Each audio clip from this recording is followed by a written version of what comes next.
My name is Jared Stephenson. I'm the curator of exhibitions here at UMocha.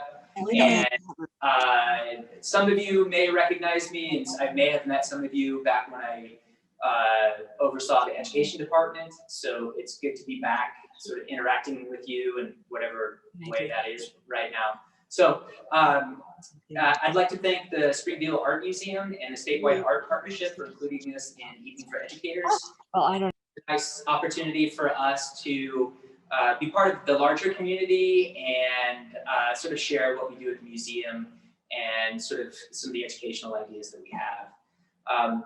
So to introduce the exhibition, it's called Material Issues, Strategies in 21st Century Craft. It's primarily focused on fiber and ceramic work.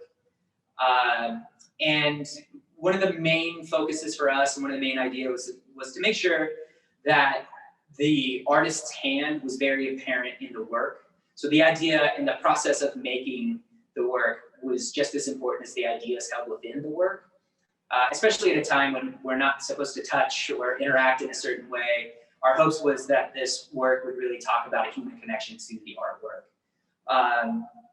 Another part of that, part of the exhibition was that we wanted to sort of add our voice to the conversation or to the idea that craft itself has been and always should have been included in larger academic conversations about what art is, especially because of its sort of heritage and traditions and its links to that past and those things being very political, especially in an era like we have now. So like I said, we're not the first to say that, but we want to sort of support that idea.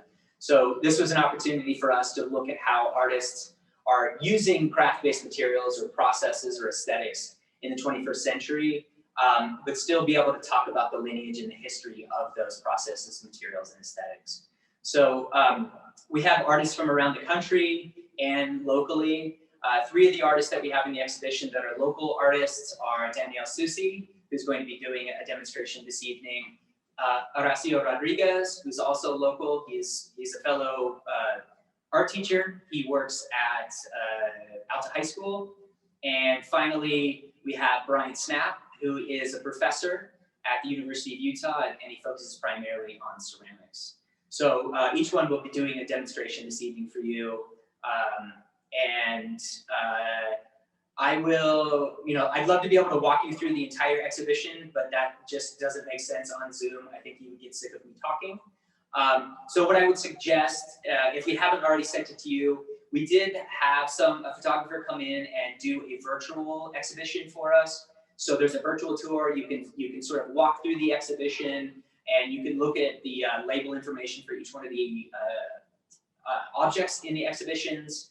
And that virtual tour not only covers material issues, it also covers our artist in residence space that has a show by Zachary Norman in it called "This Storm Is What We Call Progress," and also the exhibition that Golda will be sort of within, talking to you in just a minute. And it's another ceramic artist who used to live in Utah, now is a professor in Hawaii, whose name is Bradley Evan Taylor. So if you have questions about the exhibition towards the end of the night and you'd like to ask those questions, I'm happy to make myself available to answer any of those. I wish I could bring you all to the museum so you could see it, so you could see the artist's hand, you could see the work and sort of feel what went into making them. And hopefully when we're able to open back up to the general public, that could happen. So as it stands, it looks like the beginning of March will be that time for us, hopefully sooner, but that's the time. So I encourage you to kind of check back and see when we do open up. The exhibition will run through July, so hopefully there'll be some time for you to see it. So thanks again for participating tonight. I'm sure you all have sort of had your fill of this platform, but I appreciate you taking the time to be with us, and I'm going to return it back to Golda so she can talk about a couple of other things this evening. So thanks for your time. Thanks, Jared. And we have 3 more people joining us. Welcome. So as Jared kindly introduced, my name is Golda.Ovias, and I am so grateful that you are all here. So tonight, among other goals, my primary goal is to help all of you, but specifically those without an arts background, to be confident and feel supported in integrating more of the arts in your classroom, no matter what subject you teach, because whatever you teach by incorporating arts, it will allow your students to be more innovative and creative and motivated, especially in a virtual classroom setting. So I'm just gonna mute Jared. Okay. Okay. So we are going to be speaking about 21st century classrooms and 21st century craft. So the 21st century has forced us all to be very reliant on technology, and especially this year and last year, as you've seen with our Zoom, that there's sometimes challenges with that, and especially for educators, making sure that it is still accessible and engaging. We understand that that's really a struggle and something at the top of educators' minds. So we are joined by 3 local artists who are also professors, and so they have a very deep understanding and empathy with what teachers are facing right now. So what I hope you all understand is that art history is not boring or elitist, and that's something that I have learned throughout my perhaps short art career. Even as a type A personality student who was really passionate about art and learning, sometimes I found my lectures very boring. And my mom still talks about the naps that she had in an art history course where it was a darkened room and there was just slide after slide. So if you had a similar experience, I'd love for you to write that in. Hopefully you didn't, but if you have had an art history nap, share and admit in the comments. I would love your feedback on that. So what we hope is that your students understand, yeah, Terry Christensen, been there, done that, totally, yeah. So we want to make sure that your students avoid that and that they see that art is relevant, that it's really moving, and that it's not just for the elite collectors. Okay, so along with that, I want to introduce a mode of teaching that you may be familiar with called the flipped classroom. So this, oh wait, Kate says, my art history teacher treated it like a romp through the seedy, gossipy lives of artists. I love that. What a unique take. That would definitely be more engaging, especially for teenagers. So I'm glad you've all had good teachers. Someone loved naps, but actually had a great art history teacher. I'm so glad. Okay, so with the flipped virtual classroom, we're going to ensure that none of your students are sleeping. So this is a pedagogical approach that was first adopted by 2 chemistry teachers. So if anyone's a chemistry teacher, I'd love to know in the comments, in the chat.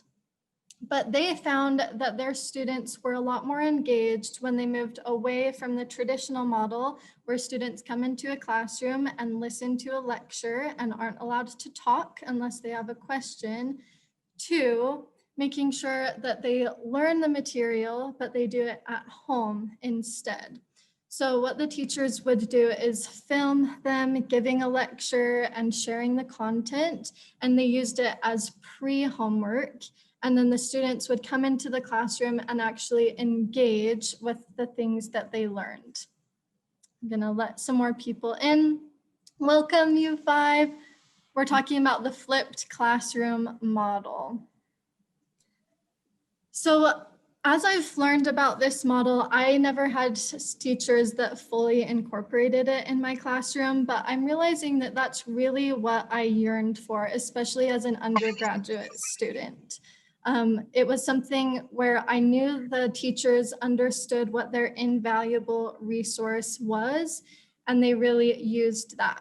So in our day and age where mostly everything is already online, our invaluable resource is not the internet or all the resources literally at our fingertips. It's each other, which sounds kind of hippie and very like friendship, but it's true. Almost everyone on the planet has access to Wi-Fi and they can Google whatever they want, but they're not surrounded virtually or in person by classmates with like interests or a teacher that is really committed to investing in their learning. And so by assigning these assignments and learning content on their own, you can still have open office hours where they can ask questions, but they're going to learn themselves. They'll feel independent to do their own research, and then they'll be ready in class to have meaningful and deep conversations. So we're going to flip it. So you're the students and I am the teacher. And the example will be the exhibition that Jared was just speaking about, Material Issues, Strategies in 21st Century Craft. So I will go ahead and share my screen.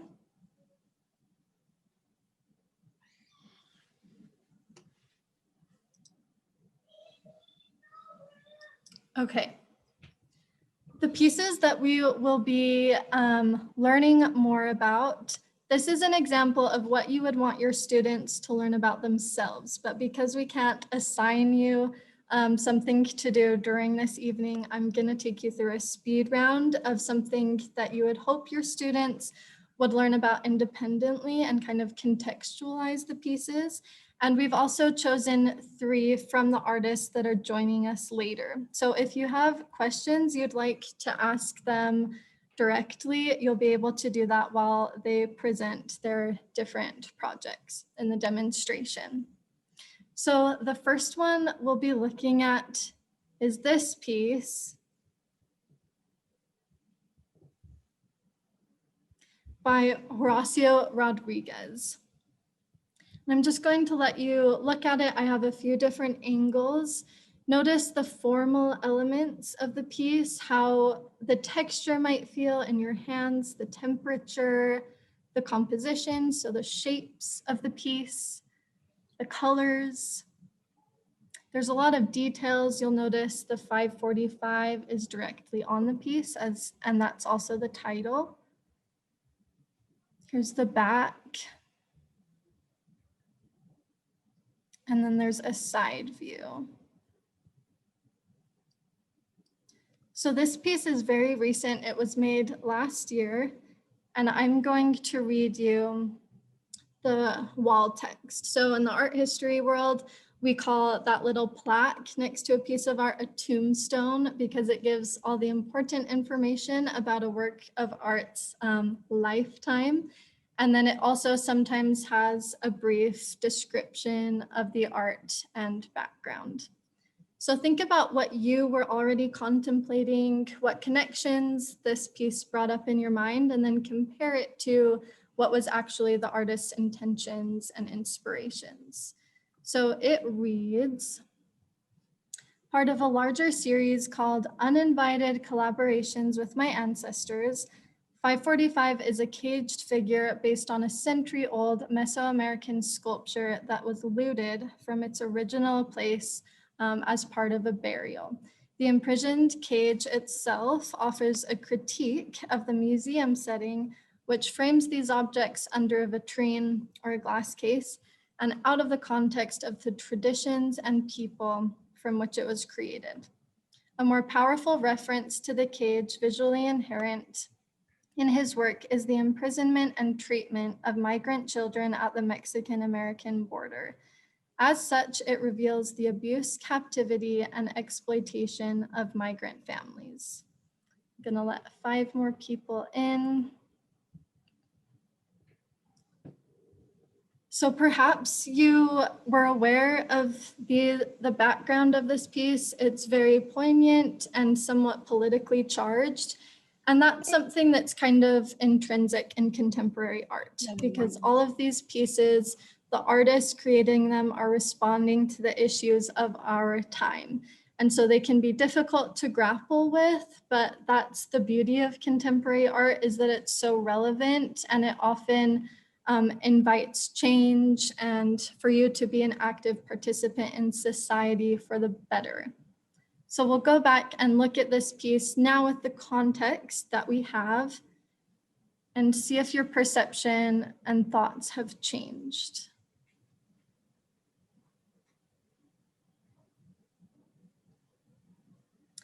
And if you'd like to share, you can add in the comments. I'll be able to see what you say once I stop sharing this screen.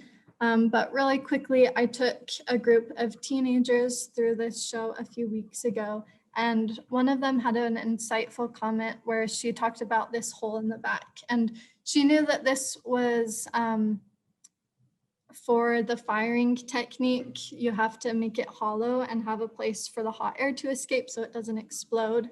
But she talked about how sometimes these individuals are hollowed out of their self-identity and even sympathy that we should have for them as human beings. And instead, they're just framed in the news or if it's at a museum under this glass panel. And so I thought that was a great comment and very applicable to right now. Okay, I'll show you that front image again. And you can see the decal on the front. There are three silhouettes, three black silhouettes, and that's something that you would see in Southern California on a road sign to alarm drivers that there could be families fleeing from Latin or South America. Okay. So I'm going to check if anyone had comments. It looks like we did. So I can check, but we'll confirm with the artist what that text on the back says that kind of has the graffiti aesthetic. So Paul Heath said, my perception has entirely changed, totally. One person said, the black silhouettes remind me of Kara Walker's work. And I don't know the history of that road sign, whether it was composed by an artist or how long it's been there. So perhaps Horacio can expound on that a little bit more. And he did just confirm that it says wetback. So good job to the person that noticed that, those little details. Okay, anyone else? Last chance to comment on this. Okay. Okay, we'll keep going with the next works.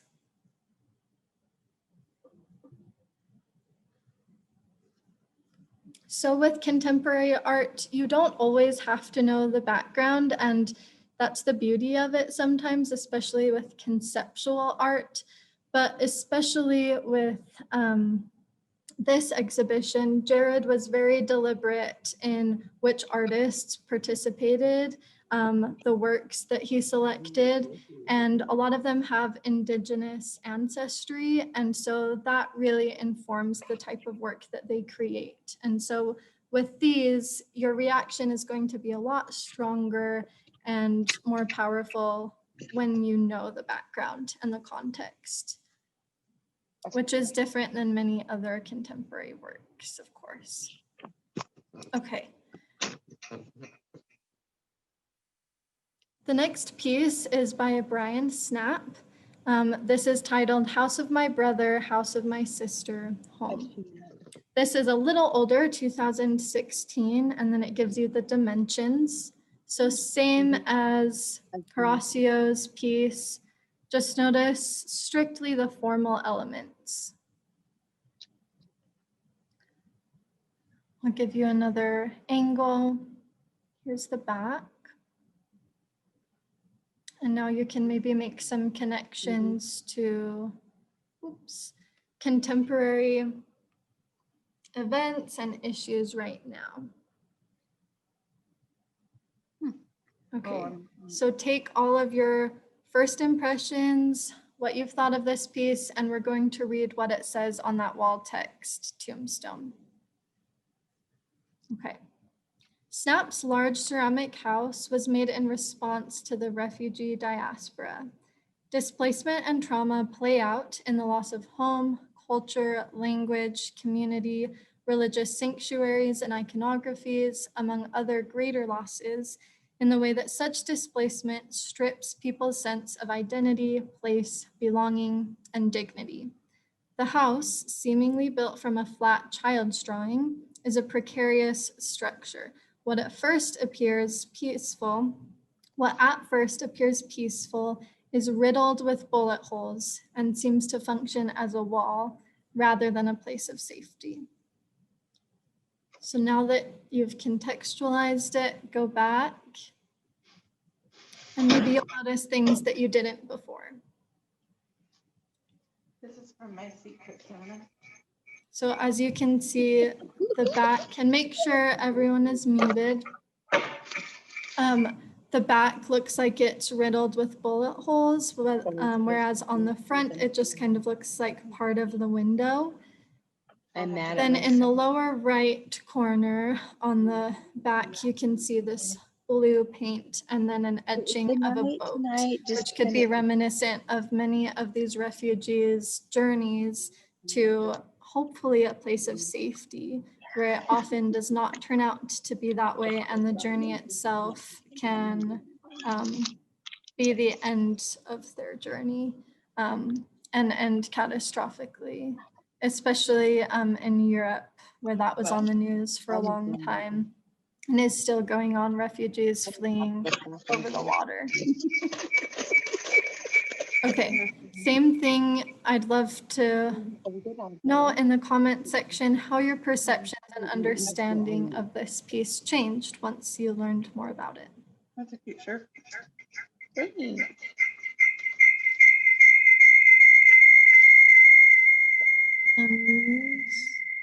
Mute everybody.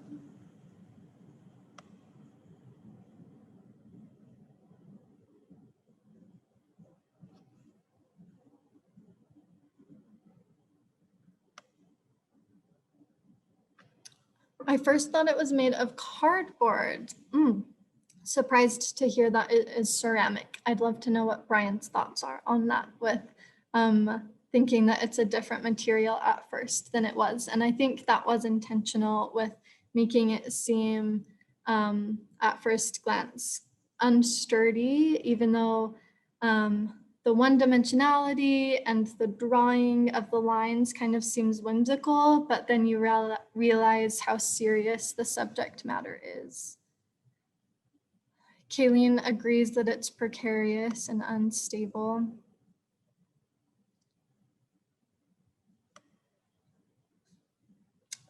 James, I love Fred Wilson's artwork focusing on contextualization and curatorial power.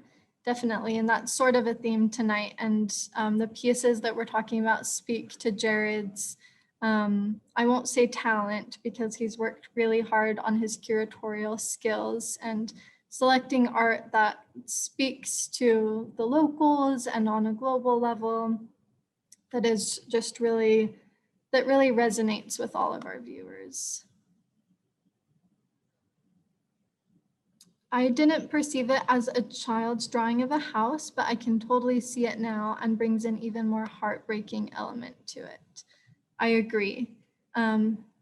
Definitely when it stops being that image of home and you realize how hollow it is and one-dimensional, and the American dream, and how it can be turned into a barrier rather than a sanctuary. Kate, I'm so glad that you love coming to Yamoka.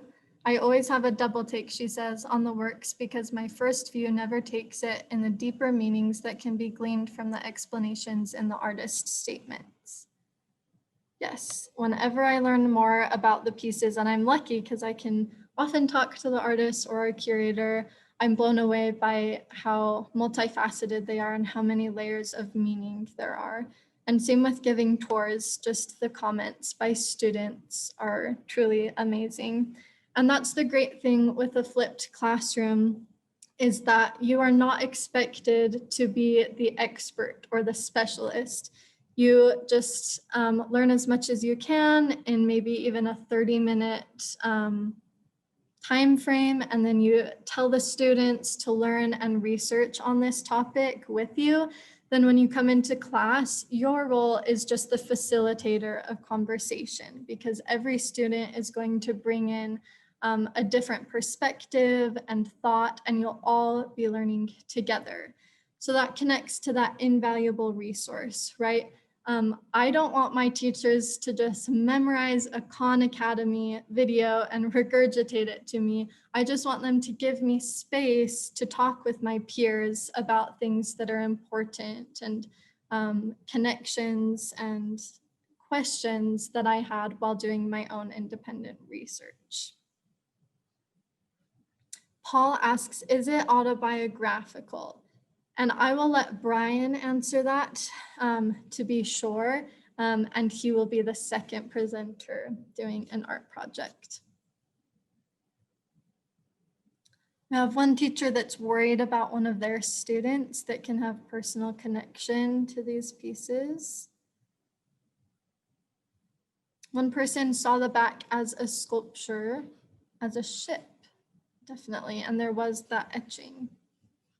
Okay. The last piece that we're going to discuss is Danielle Soucy.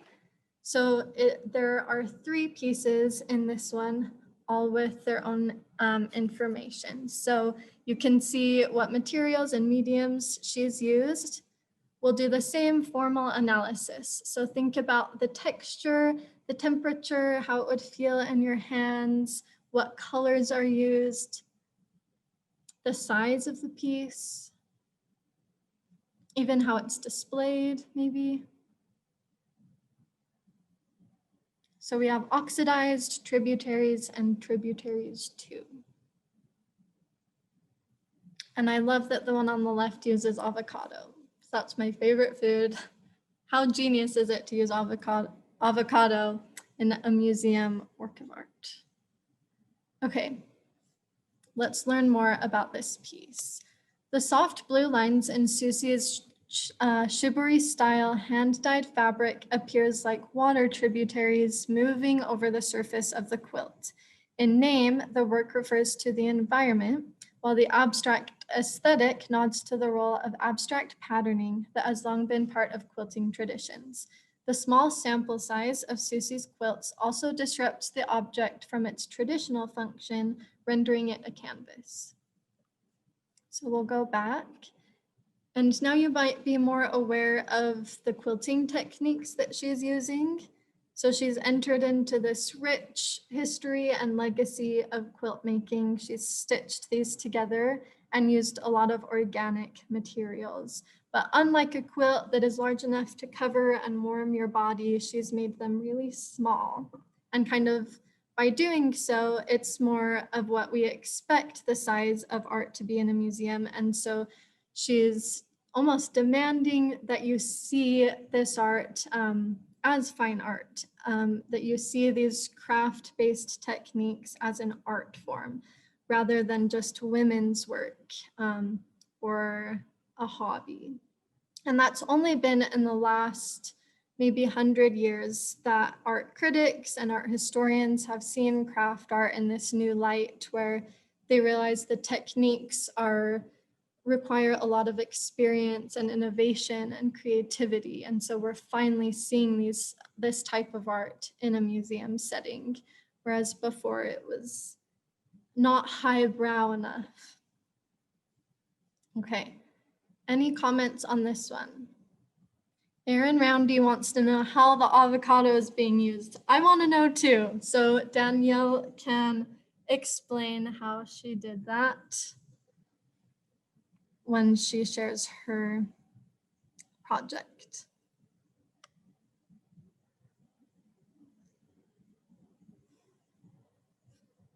And Erin, you asked about how big the pieces are. They're about this big, so they're pretty small. I feel like that might be more helpful than inches. Okay. Okay, so at the conclusion of your students learning themselves at home, I'll speak briefly on this because it's a great piece if you have time to do your own research, just like we're wanting your students to. This is by Gina Adams. It's part of a series where she quilts the text of different treaties made between the Native Americans and the United States government, mostly in the 19th century. This is the Spanish Fork Treaty, which is very specific to our area, Utah, and I highly recommend learning more about her and her work. So Gina Adams. And all of you, if you registered by 5:30, have this slide deck, so you'll get to go through all of the images again. And if you did register after that, don't worry, I will send it to you. Okay. So really quickly to wrap up, we've learned about these pieces and you'll be able to interact personally through the screen with the artists. And you also got a copy of this example of a pre-homework assignment for your students. So if you're really going to flip your classroom, this is what you're going to use. I would, of course, recommend editing it so it's a little more tailored to whatever grade you teach, but these are the things that the assignment does. So it introduces what you'll be learning about. It defines key terms. On mine, it defines what contemporary art is, which if you don't know, it's basically art made between the 1970s until now. And some museums take a more specific definition, like the Tate Modern says anything made within the last decade. So that definition is constantly changing as we're advancing in years, of course. Okay, and then it establishes expectations for your students for their research, and then it describes the nature of the classroom discussion so they know how they're going to be able to interact with their peers. It also provides links to relevant resources so you can send them in the right direction and trust that they'll learn and be self-motivated, and then a few thought-provoking questions. So in mine, the questions that I would want students to maybe consider as they go through the exhibition, the 360-degree tour, as Jared was talking about, is what is the role of an art museum in our society? What connections do you observe between art and history, art and science, art and mathematics, whatever your subject is? How would you define craft-based art? After they read the definitions. Do you think that humans naturally genderize artwork? For example, would you describe a piece of art as feminine? Do you find yourself assuming the gender identity of an artist? So those are just some questions to kind of spark their interest and make sure that they're thinking critically as they go through the work and that they're making those interdisciplinary connections between art, society, and then whatever subject matter you are teaching. Okay, so if you have any questions about any of the pieces, remember to direct them to Jared Stephenson.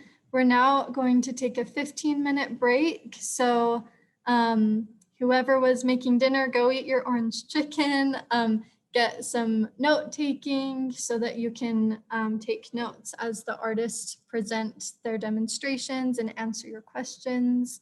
I will stay on here if you'd like to stay logged in to answer any of those questions, but I'll start that 15-minute timer and we will see you back then. Thanks, everyone.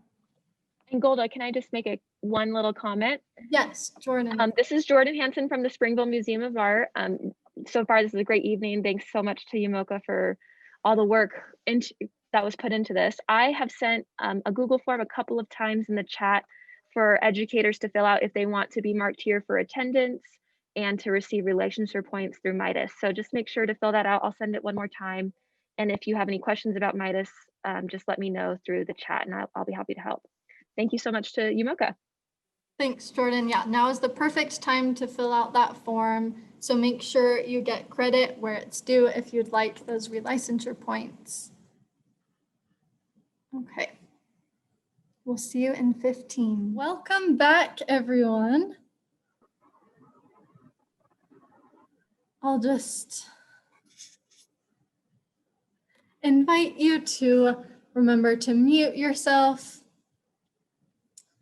turn off the camera.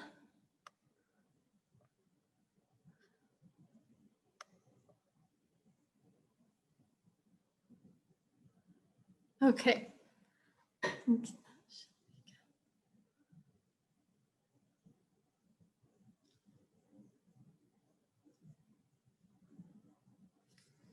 Okay. Welcome back, everyone. I hope you had a wonderful break, got some good food, maybe looked through those pieces that we saw. Remember to mute yourself and turn off your camera. Okay. So I am currently hosting from our street gallery, and I am surrounded by these amazing sculptures by artist and professor Brad Evan Taylor. So we definitely have almost a theme going with these ceramic artists and professors. So we're in good company. These pieces were created in Taiwan, and they are part of a series called Pyroplastic Deformation Series. And these sculptures in particular are titled Concentric Rift number 2. So we will be reopening March 3rd, and you'll be able to see these in person. And we really look forward to being able to welcome you all back. Michelle said, we love bringing our students to UMOCA and can't wait until field trips are allowed again. Me too. I absolutely love giving tours to young students. Can you tell me in the chat whether you are seeing me, my screen in speaker view?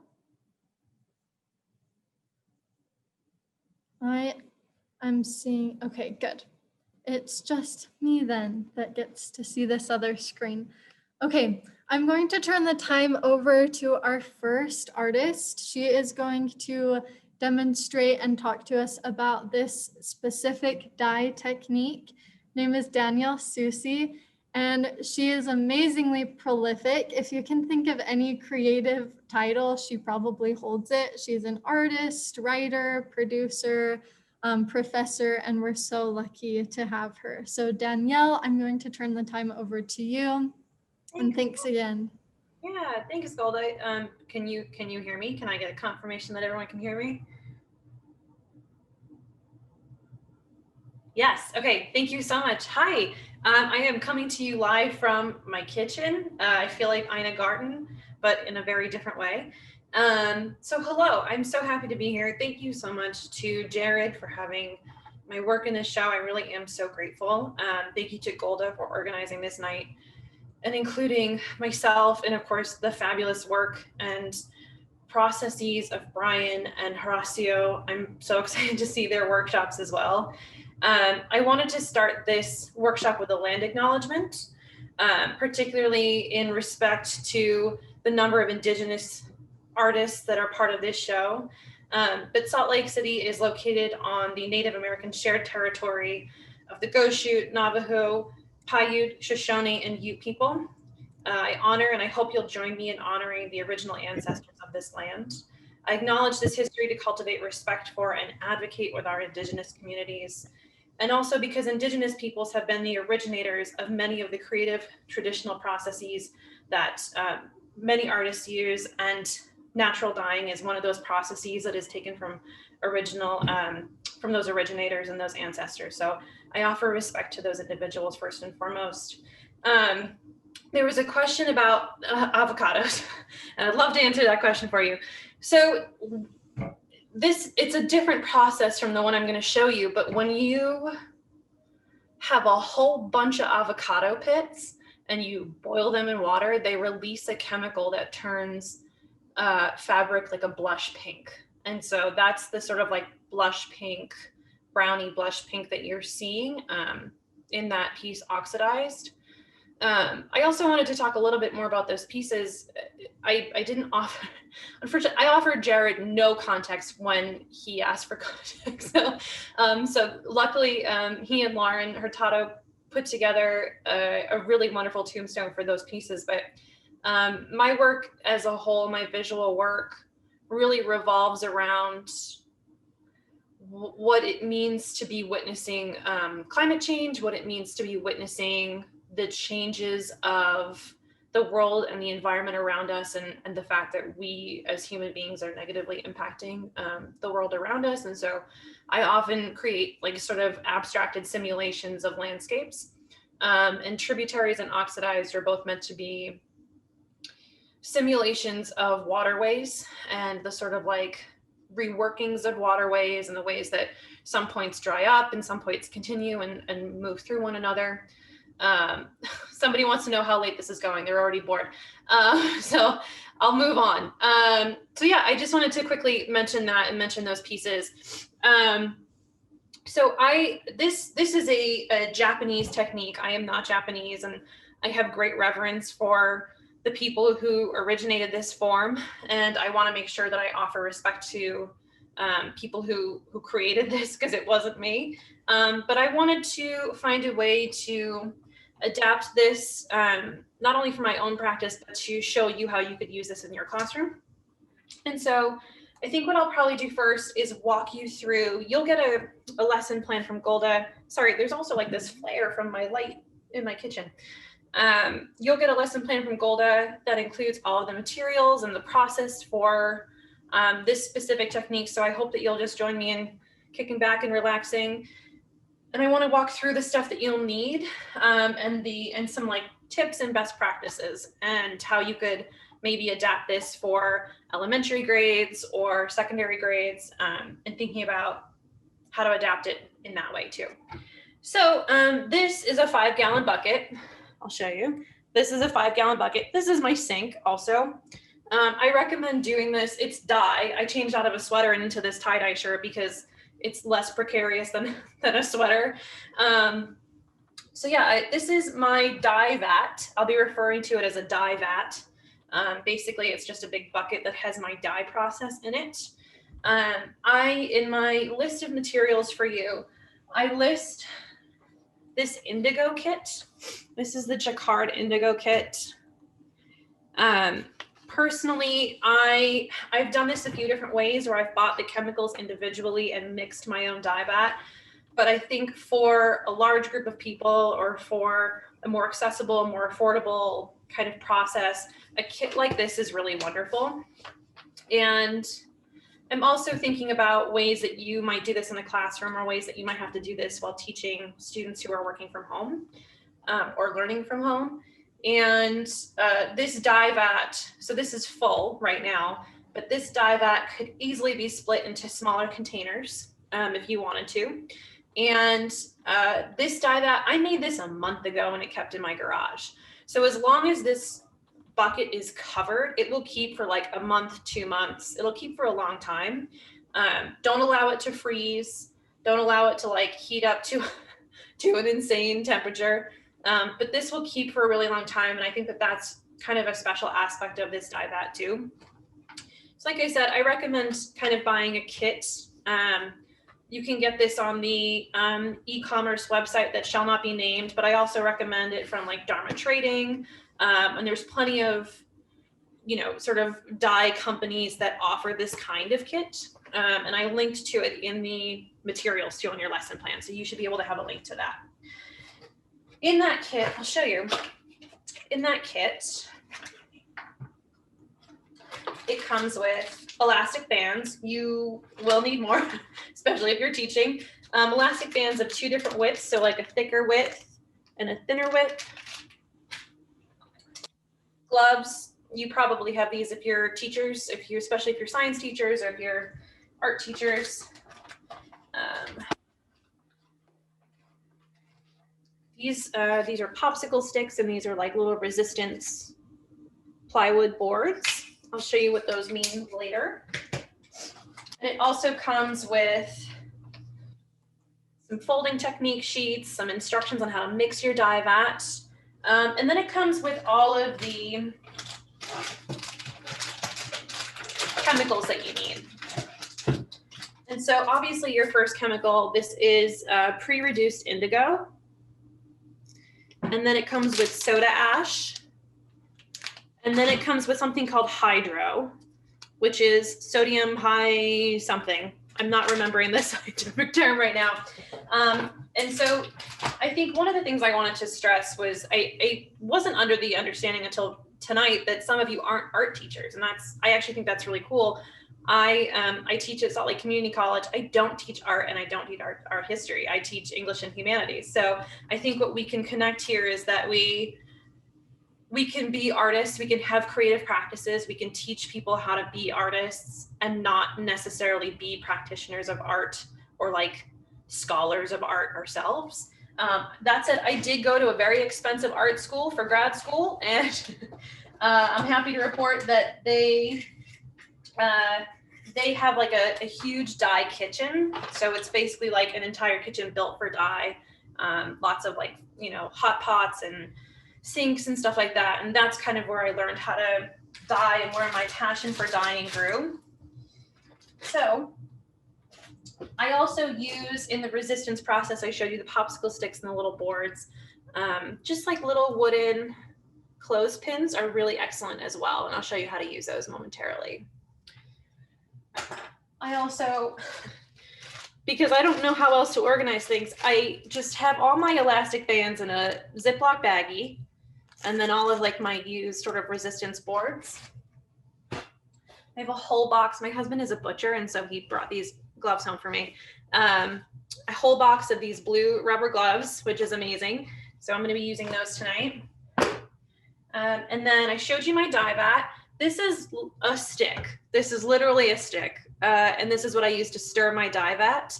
I'm not going to stir it right now because I stirred it about 45 minutes ago, and you don't want to have like the sediment actively sort of like moving around in your dye vat. You want to give it time to settle. I indicate that both on my instructions, and then if you buy a kit or if you follow any instructions online, it will recommend that as well. Like, don't allow your sort of vat to be actively moving.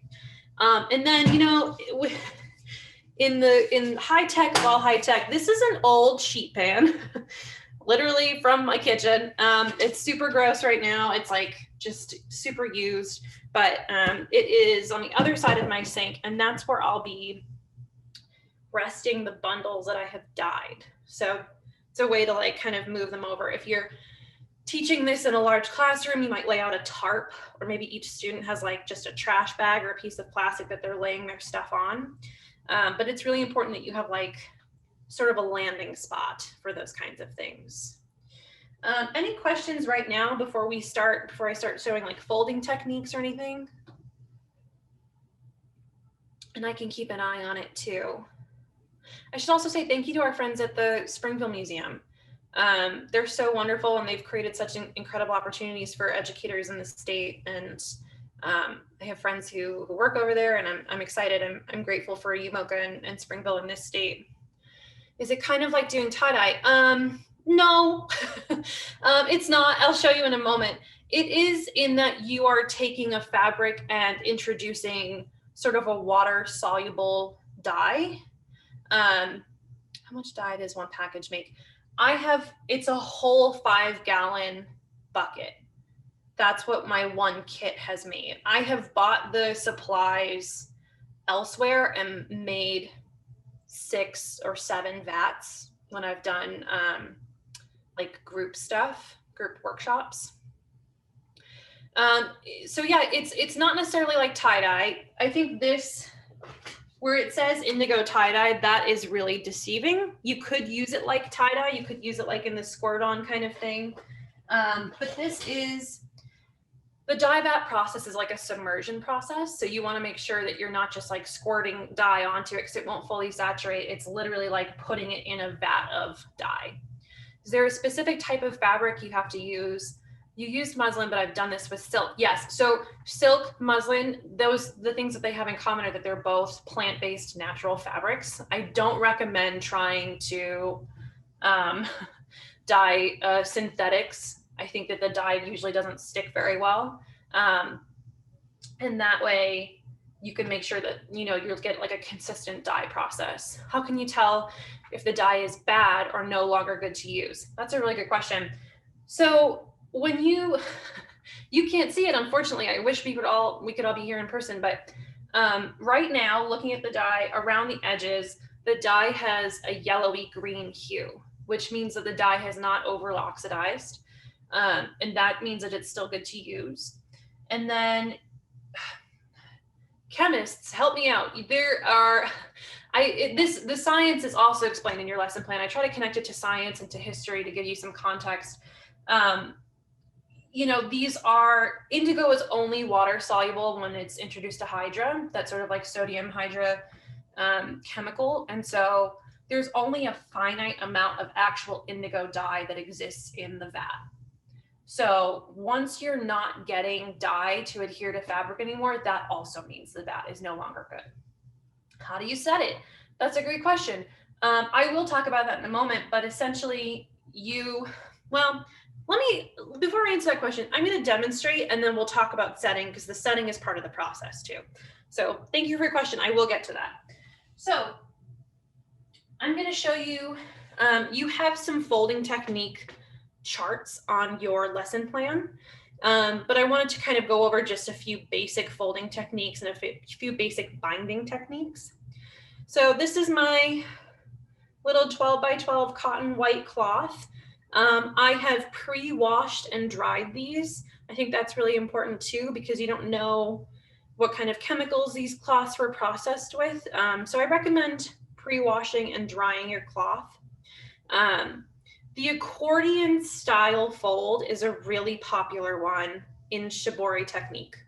Shibori is not synonymous with indigo. It literally means like to resist, to ring, to bind, to dye. Those are the kinds of things. There's not a direct English translation word. And so I'm going to quickly accordion fold this over here. Accordion just meaning like the back and forth motion.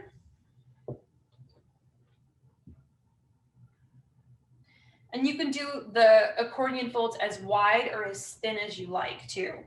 I think what's really fun for students, I teach at the college level, so you're probably going to be the experts on how to make this really exciting for students. I think it's fun anyway, but the really fun part for students is that every single piece comes out completely different. And no matter how many times you follow the exact same folding process, dyeing process, setting process, the result will never be the exact same, because dye is like this volatile, crazy thing that we get to enjoy.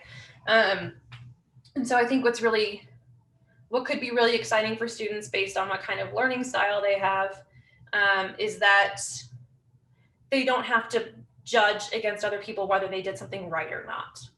It's not like my watercolor painting came out weird and I didn't, mix the paints correctly. It's like everybody can be valued for the uniqueness of the project and of the product. And it's not to say like that there isn't room for assessment. I don't know if there is in this, but it's not to say that there isn't room for assessment in lots of different other kinds of art. But in this in particular, I think it's like a really fun project to think about historical, scientific context and think about the ways that it can be used. So I've done my little accordion fold, thin little guy now. And so there are lots of different places you can go from here. And I'll show you just one. So you can kind of just do the opposite going this way now. So do another accordion fold. Sorry, it's weird to show you on a Zoom, but do another accordion fold going down the little strip.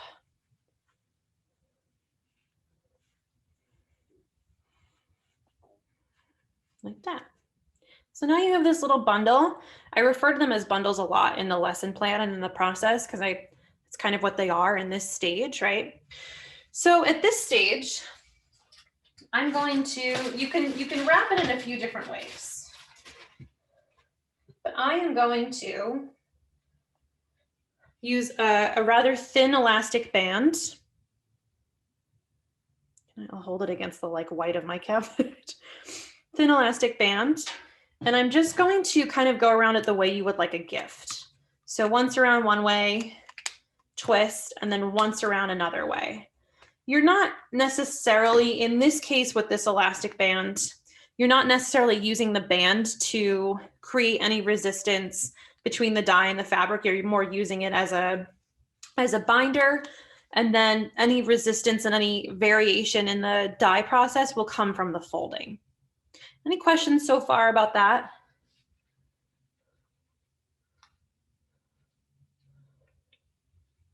And feel free to add questions in the chat. I'll keep the chat open while I'm explaining things. So I'm going to set this aside really quickly. And then I'm going to show you a few other ways to bind things. So again, another clean cloth. I also have some finished products I can show you to kind of explain what the products look like when they're folded in a particular way. So this one, as you can see, has some circular patterns and some sort of folded ones. And that comes from like folding the way I just showed you, but in a really loose way, in like larger accordion folds, and then binding with elastic. Many of the patterns that I have sort of experimented with are literally just that. They're experimentation. They're not standard shibori style or standard shibori technique.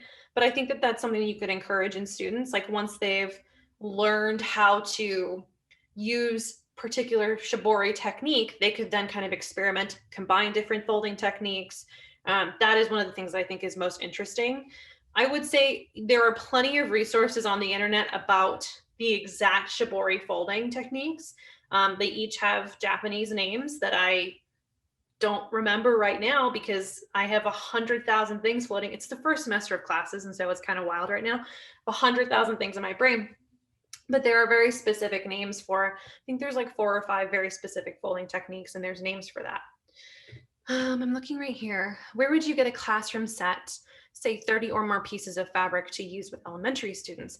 So again, on the e-commerce site that shall not be named, it rhymes with Schmamazon, you can buy, 12 by 12 sets of cloth like this for probably $25. And then thinking of Dharma Trading Co., they also have lots of natural fiber and natural fabrics, and they also have dye kits. Classroom set, I've never had to buy 30 of them.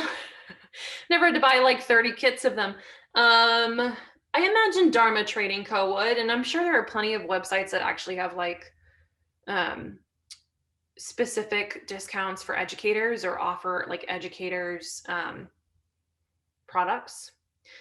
Someone said, do you like to repurpose fabrics, meaning getting bed sheets or something similar at secondhand store? Yeah, I have in my like office studio right now, like old cotton pillowcases that I've dyed. And so I am somebody who like absolutely requires the use of fabric that can be repurposed. I'm very environmentally conscious, and I feel like my work revolves around that, and it would be foolish not to be incorporating the ways of repurpose into my practice. Michelle asked, how would you do this with 70-minute classes? How would you break it down? It's a great question. So I would have your dye vat like ready to go before students come into class. I have done this. I have done tons of dyeing within an hour. The dye vat just takes a little bit of time. You'd want to let it sit for an hour. So I would have that maybe done before students come in. And then show students how to fold and let them fold and dye for the remainder of the class. Could you do it with 30-minute classes? Yeah, you could. You probably could. I think especially if you did this kind of flipped classroom thing where that Golda was talking about, if you offered them the information and the folding techniques ahead of time, and if you provided them the context, the historical context, so that they were ready to come into class and utilize those folding techniques, I don't see any reason why you couldn't do this in 30 minutes if you had the vat ready and you had all the fabric prepared for them. Yeah, use that flipped classroom technique. I use that all the time, and I've designed curriculum around that. So I was excited to hear that was part of the conversation tonight too.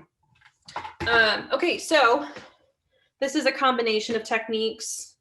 This is what happens in the folding technique I just showed you. I'm a huge fan of this. I think it's really beautiful. And this is not meant to be a social media plug, but my Instagram is just Danielle Susi, S-U-S-I, And I have lots of like process shots from the last time I did a large vat dye. And so that might be something that you want to check out. This is, I'll show you how to do this too. This kind of dotted pattern is with using clothespins.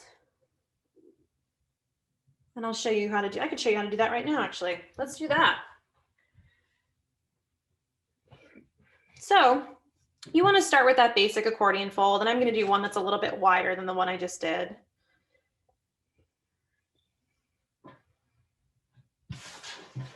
This one got 3 folds out of it. It's a little wider. And then I'm going to do the same thing where I do the other accordion fold, but again, a little bit wider. So just another 3 on that side as well. And then this is where you can get wild with clothespins. I have a whole bunch here. These are just old ones that we've lived in this house for a couple of years now, and these are just old ones that the old homeowners left behind on the clothesline outside. So thank you, old homeowners, wherever you are. So you're going to take your fabric and just kind of clip on the side so that you're clipping the entirety of the fabric.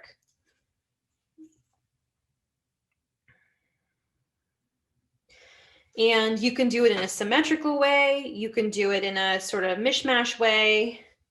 I'm going to do it in a sort of mishmash way. And then we'll see how it comes out. How am I doing on time, Golda? Am I doing all right? Let me know.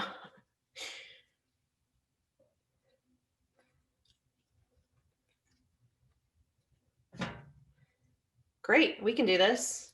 We're gonna get dyeing. So I've kind of done it in like a random way. So let's dye these 2 pieces and I'll show you what that looks like. I'm absolutely gonna wear gloves. Please recommend to your students and please recommend to yourself, gloves absolutely have to happen. I still somehow always get it like up my entire arm. Don't wear your watch, don't wear your rings. Anything that is precious to you, don't put in the vat because it will come out blue. I went to the chiropractor the other day and they were like, what's wrong with your hands? And I made a joke that I was dying and they were like, what? And I was like, no, it's actual dye. And they didn't think that was funny. So don't use that joke on your chiropractor either. Okay, so let's start by dyeing. This is our first bundle. And remember, there are infinite ways to tie, to bind, to make lots of different shapes out of what you're doing. So there's tons of resources online. But I'm going to dye this guy first. And in your lesson plan, I also indicated that, the longer you hold it in here, the darker the blue color. So anywhere from 45 seconds to 2 minutes is usually a good baseline. You might consider wiggling around a little bit so that your bundle completely saturates.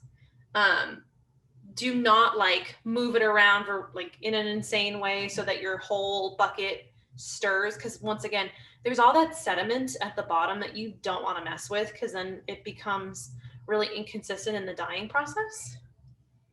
You get little splotchies. Any questions? Well, could you use tongs to hold the fabric in the bucket?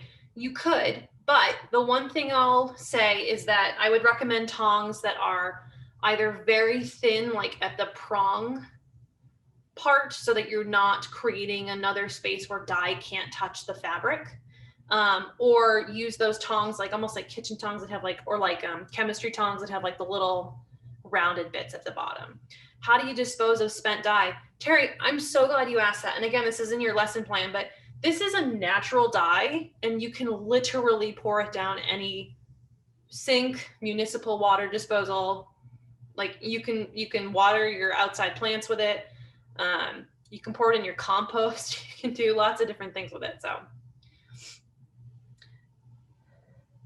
and I want to show you, I'm going to squeeze it a little bit, but not too much. This is green right now. I don't know if you can see that, but this is green.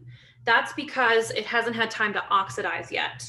So the dye is green until the air gets time to get to it. And that's again, that like hydro soda ash combination. And that's what like oxidizes this. So I'll show you again. It's starting to turn darker blue. So I'll leave that over here, my sheet tray. And then I'm gonna dip our friend, our little clothespin friend. And again, making sure that that dye saturates the whole piece of folded fabric. Is anyone here a chemistry teacher? I would love to know, because I added all this chemical information in your lesson plan. And I had to do a lot of research on it. What other, and I'm curious, if you're not a chemistry teacher, what do you teach? I'm super curious. If you teach art, that's amazing. 4th grade, oh. So okay, Terry, I'm gonna ask a follow-up question to that. Are you a 4th grade or 3rd, or, you know, lots of people saying like middle school. If you're saying 4th grade or 3rd grade or a specific grade, do you teach art in those grades? Visual art. Yeah, and I, you know, Catherine, I want to say, I think this is an incredible opportunity for special education classes too, because it really allows students to like do what they want, and they don't need to follow a specific pattern.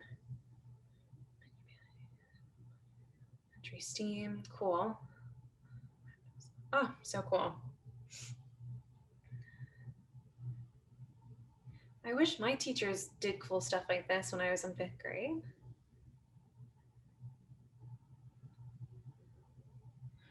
All right. I'm gonna give this guy a little squeezy.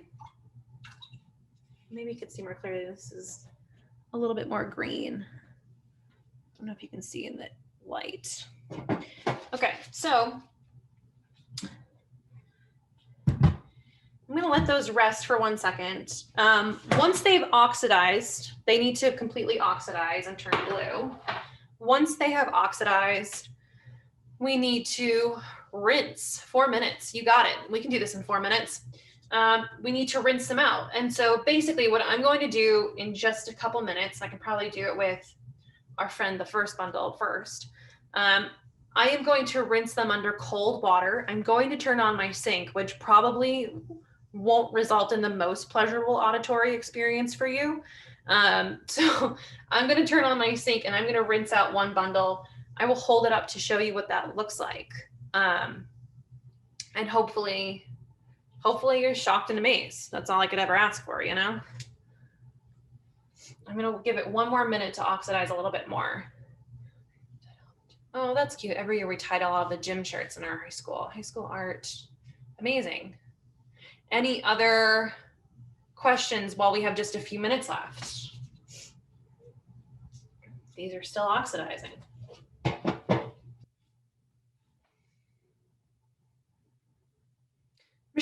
Michelle, do I know you? I feel like I know Michelle. What happens if you rinse before it fully oxidizes? Great question. So you also want to do this under cold water to like shock the dye. If you rinse it before it fully oxidizes, it will be much less dark blue than you're intended to make it. Do you know how the dye would react to a Sharpie or other marker on the cloth? I don't know what it would do to Sharpie. I would do a test sample and then I would then move forward with it. But I feel like, you know, I feel like a Sharpie is like pretty color fast. And so I imagine that the dye probably wouldn't do anything to it. With like synthetic dyes, you might have to be a little bit more careful. All right, we're gonna rinse this guy first. You wanna take off the elastic.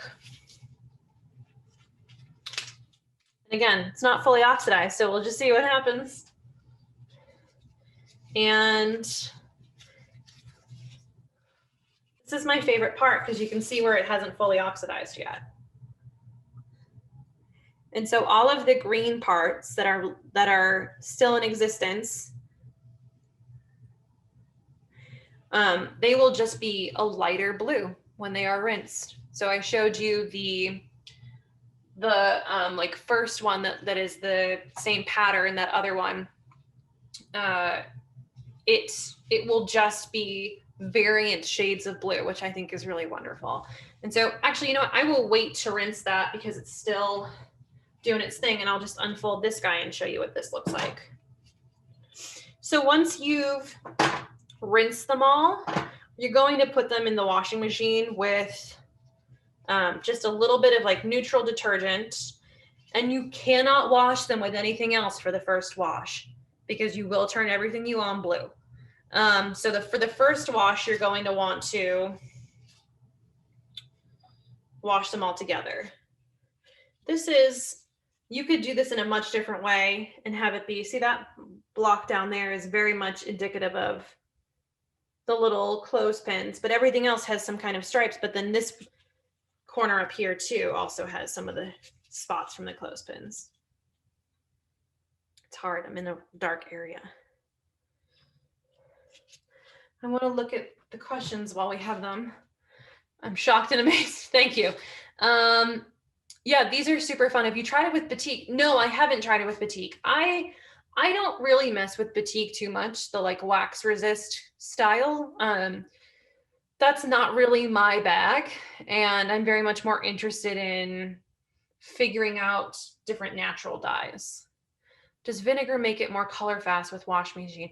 No, I don't. I've never used vinegar, and I've never had a vinegar recommended. So Catherine, I say try that out if you feel like that's something that'll work for you. But no, once you have washed them all together that first time in cold water, not hot water, and make sure every time you wash them after that, it's in cold. But then you can start washing them with clothing and stuff. Any other final questions before we depart? Your lesson plan should be pretty self-explanatory. You should be able to recreate this at home. Yeah, of course, I'm happy to help. And I'm sure that if you have questions, Golda can offer you my email address if that's something that you need. Otherwise, I'm so excited to see Horacio and Brian's workshops too. So thank you so much, Golda, and thank you again to all of you for your time. I appreciate you. What was my Instagram? Just my name, @DanielleSusie.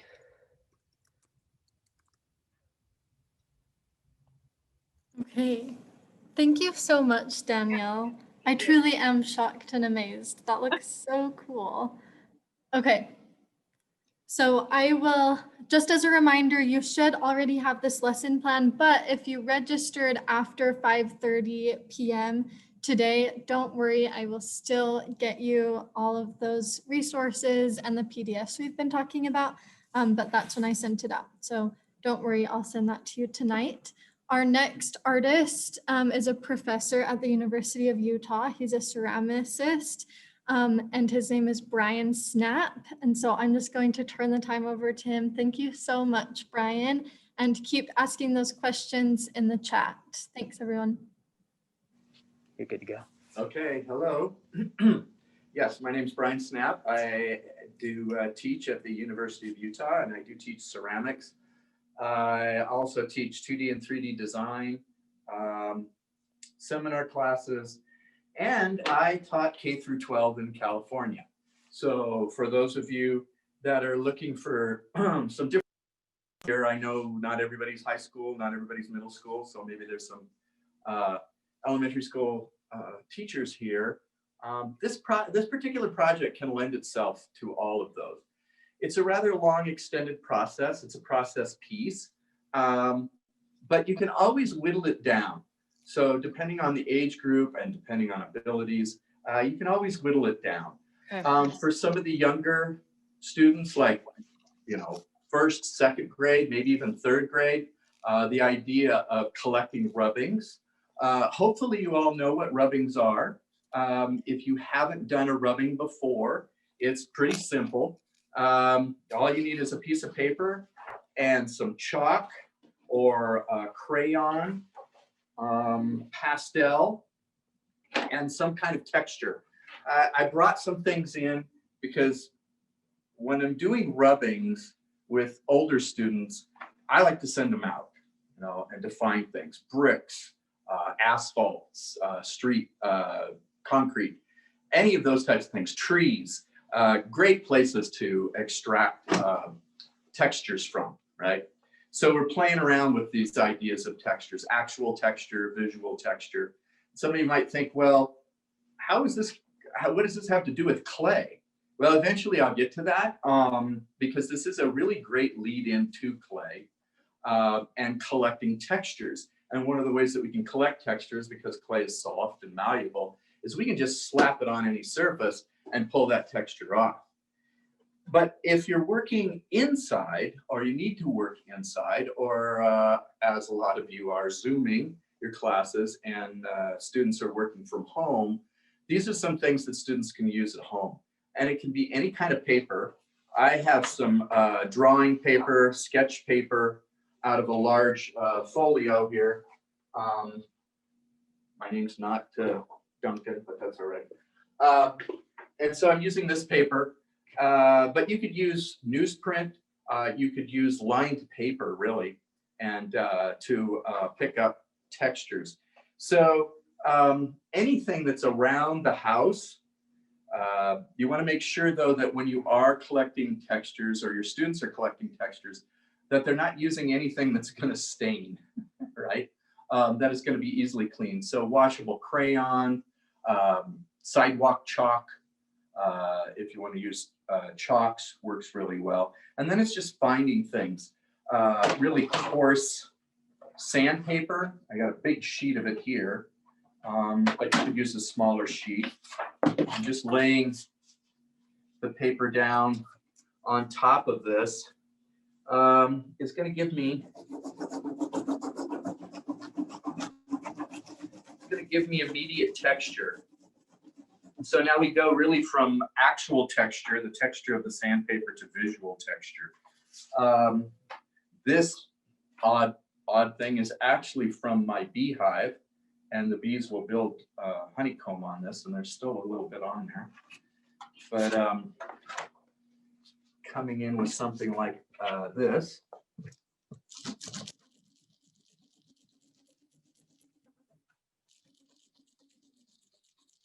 A little more organized type of texture coming off of there.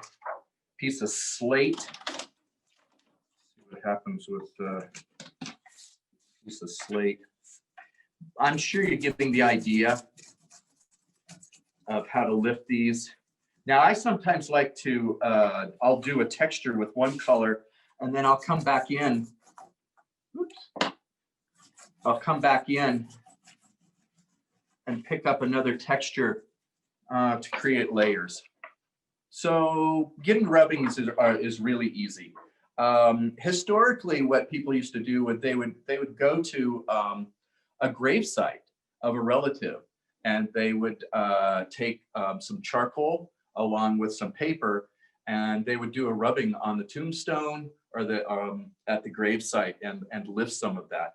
And you'll see people sometimes in Europe lifting some of those. So that's an example there.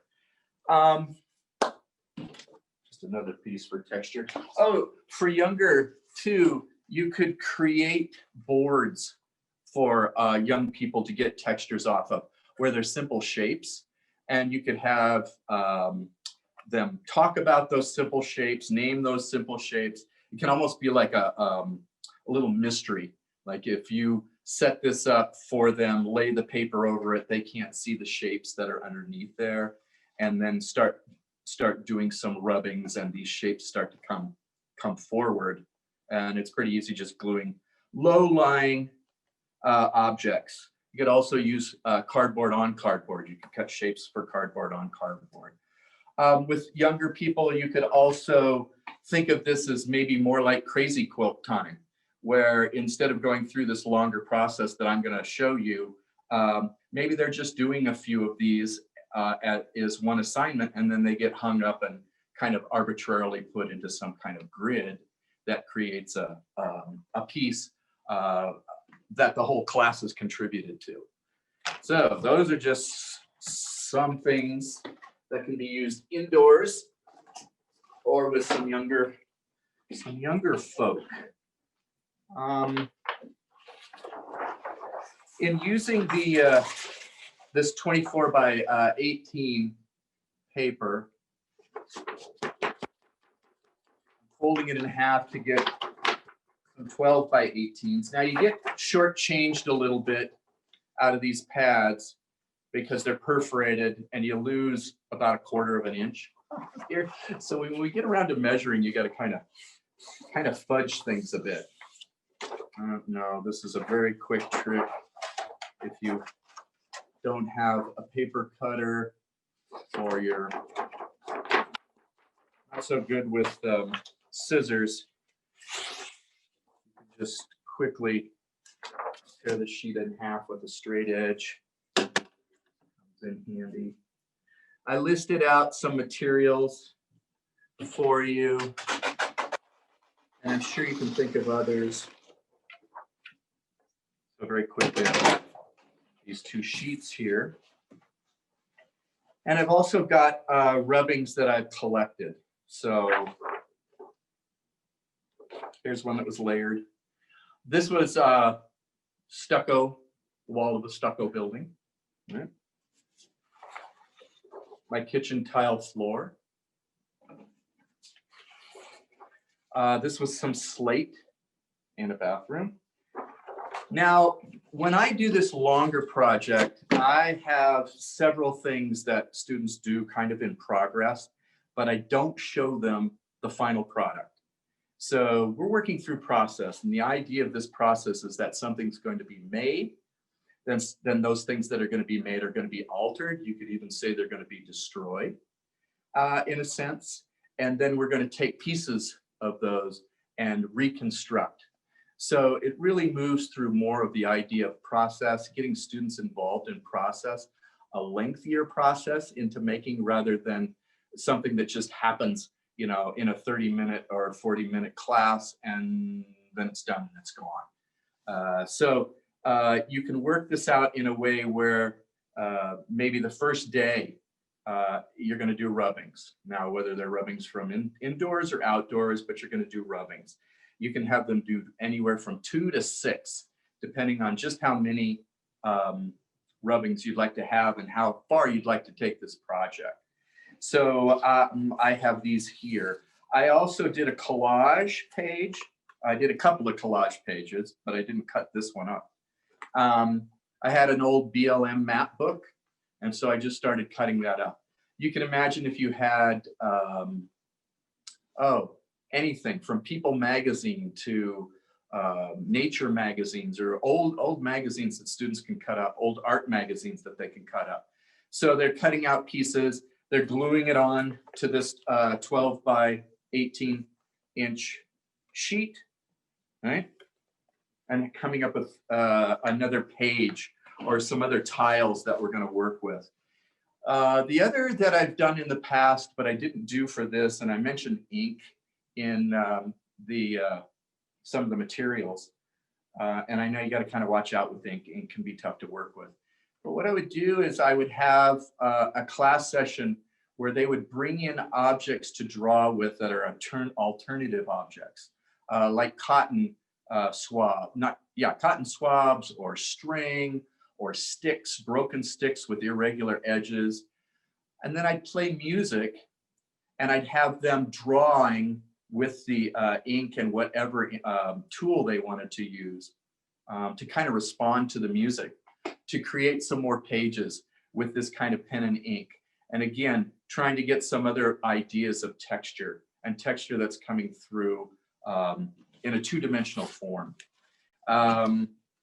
Lastly, I've had them also do drawings where they've done value type drawings and trying to recreate texture with a pencil. Okay. Those are a little harder to get them to cut up into pieces. And so it's still really fun to have several different types of sheets of textures, colors, objects that have been used to create this project. So the first thing, of course, is to get these textures and to get these pages. Once these pages have been created, you're going to have the students grid the back in 4x4 squares and number them. Okay, we've got 1, 1, 1, 2, 1, 3, 1, 4, 1, 5, 1, 6. Now, sometimes I'll go 2, 1, 2, 2, 2, 3. Other times I'll stay with the same number. Here's 4, 1 through 4, 6, and then I start 4, 1 over again to get more that are still within that number 4.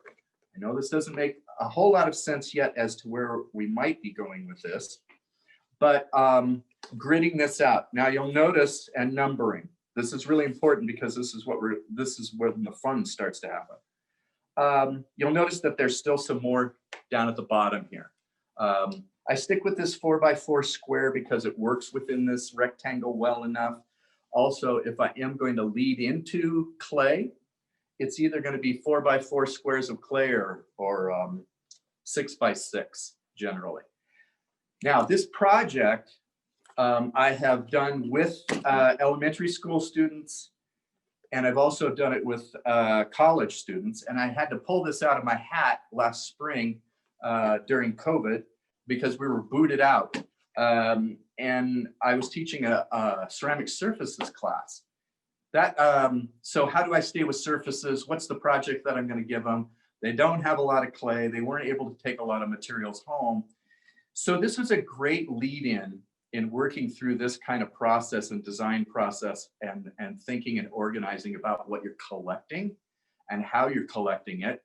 And then later on, once we get to these other grids that we make up, how exactly we can transfer some of this to clay. All right, so we've got our pages. We've got them numbered. And we have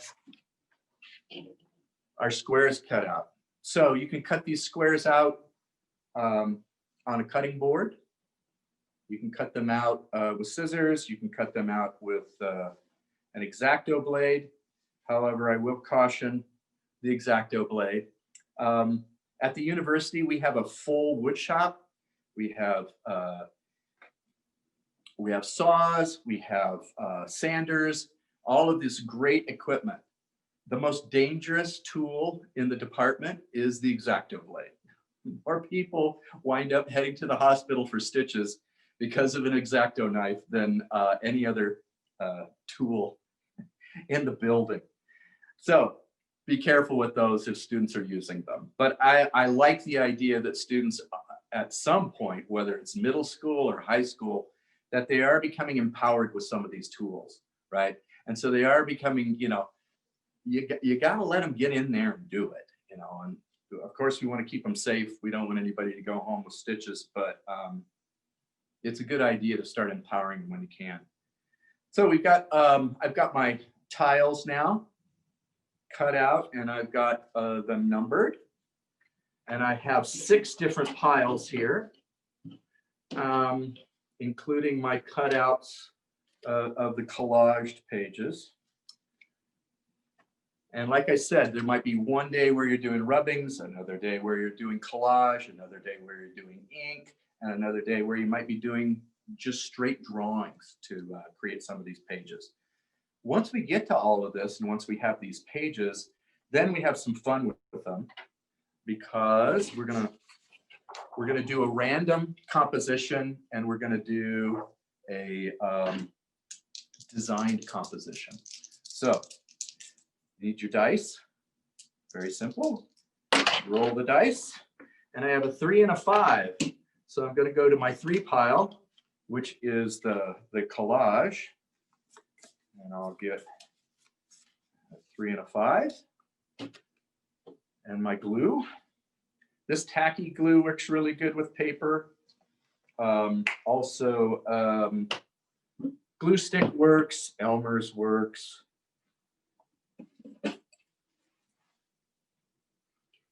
And we start creating a random composition.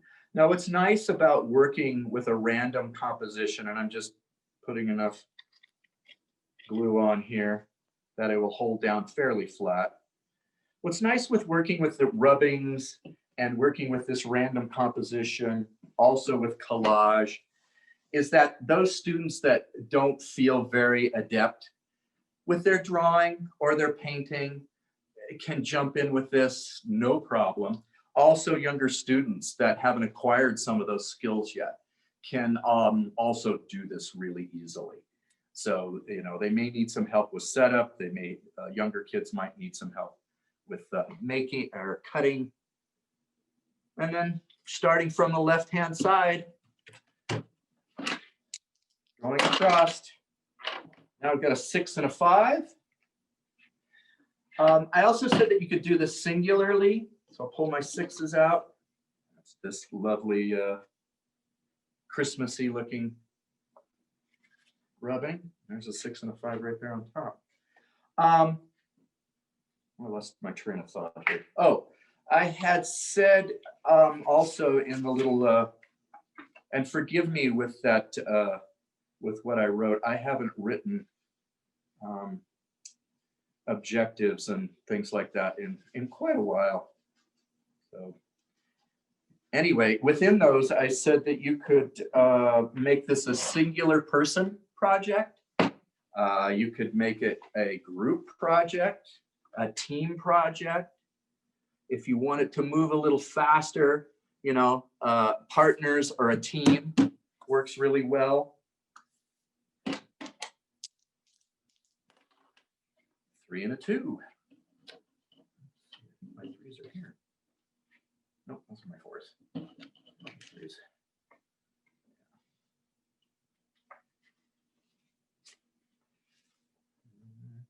Oh, my 3s were still my map. That's right.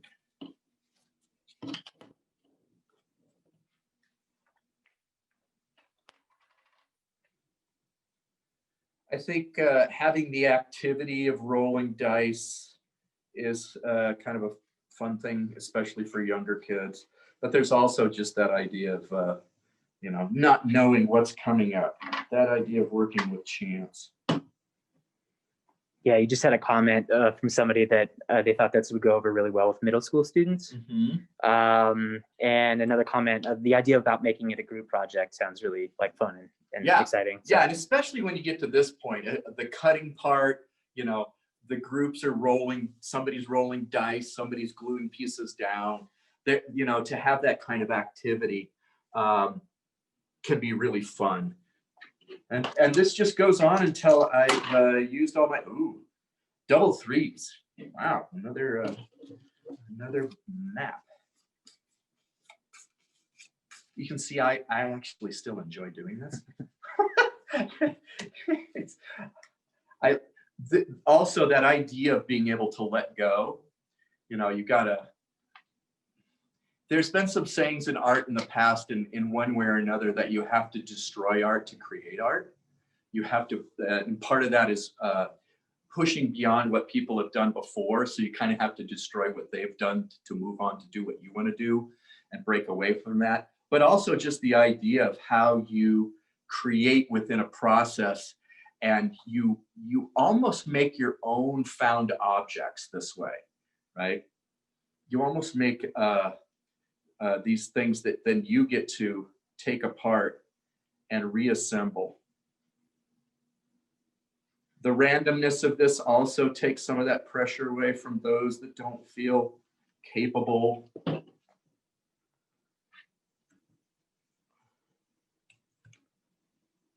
We'll do 2 more just to see how this is running. Yeah, you have a question that says, Double 4s. so are those squares all made by an individual, or do you combine everybody's squares if you're doing a group project?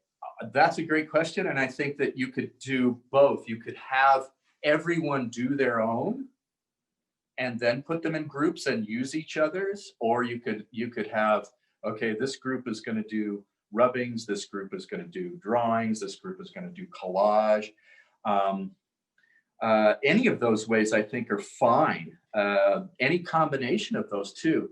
I feel like this particular project is boundless. I mean, it's kind of endless. You could just, some of your questions and some of the ways you're starting to think about this now is telling me that you're starting to model or fit this to your classroom, your students, what you might be able to do with them.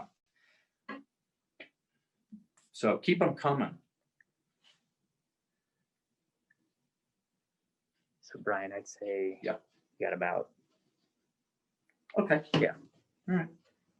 So, I don't know how many of you in, say, like the upper grades that are teaching art, are teaching drawing and teaching the idea of value and teaching the idea of actual texture as opposed to visual texture. And this to me is a really great bridge to that. And that conversation of what is actual texture, hair, sandpaper, and then visual texture, and how you can capture that without maybe having the hand skill or have acquired that hand skill and working with value. I had something else on, I lost it. Thinking about this, a 3 and a 2.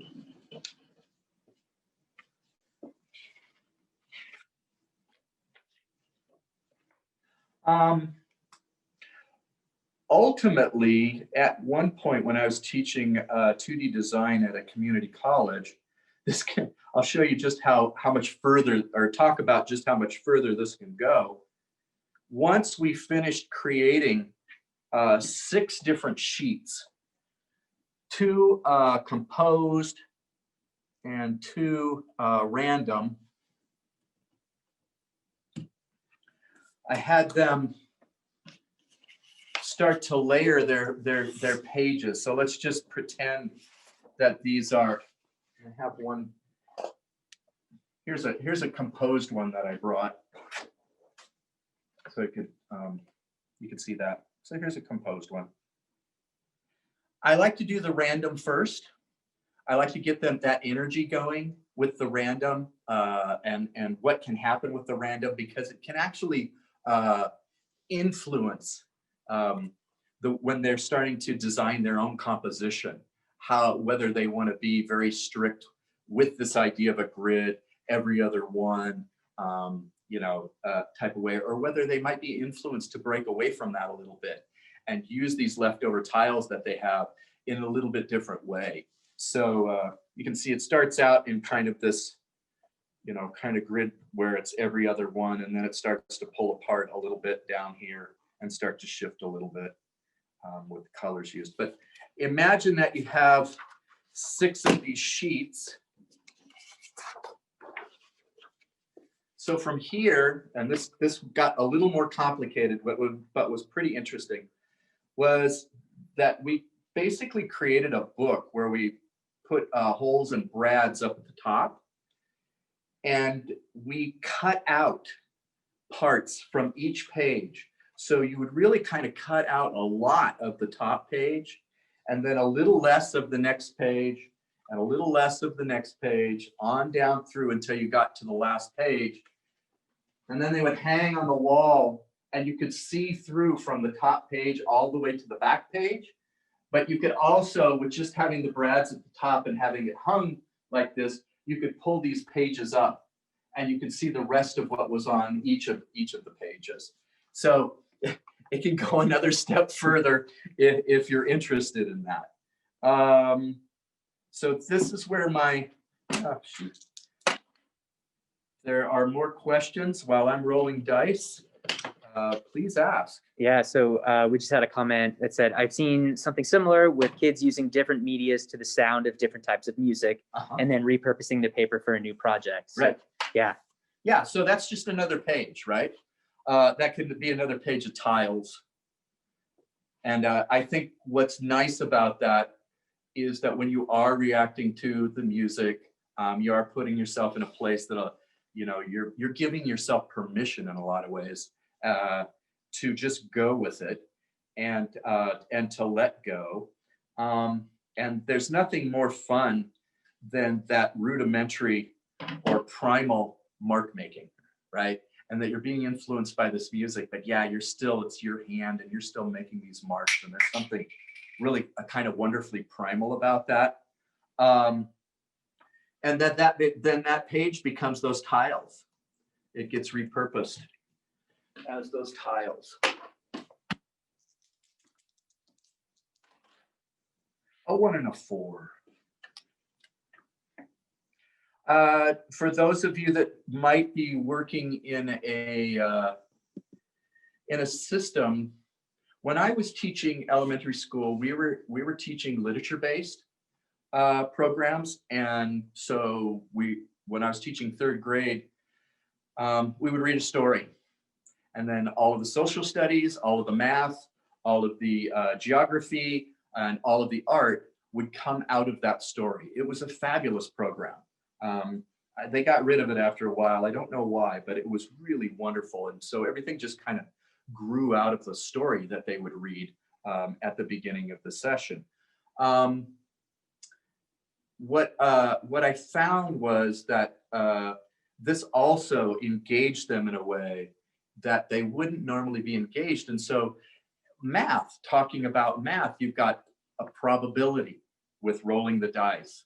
What are the possibilities of something coming out? So the vocabulary that comes out of a really kind of a simple idea and a simple project, it's the intensity comes from the process, the length of the process, but also just the way it expands the brain if you start bringing in some of this vocabulary. Art vocabulary, line, shape, color, value, texture, all of these design elements or principles.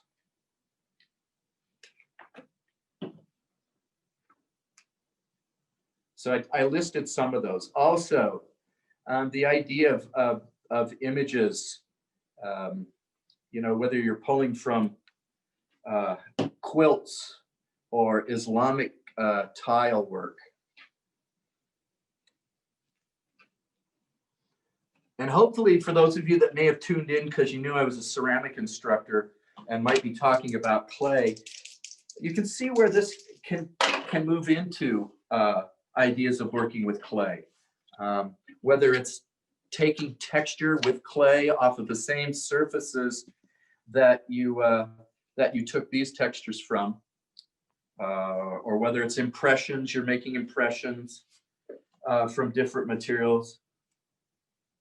And then the idea of possibly numbering those tiles and doing some random compositions, which is what my students did. And then doing a purposely designed composition. There's a question on here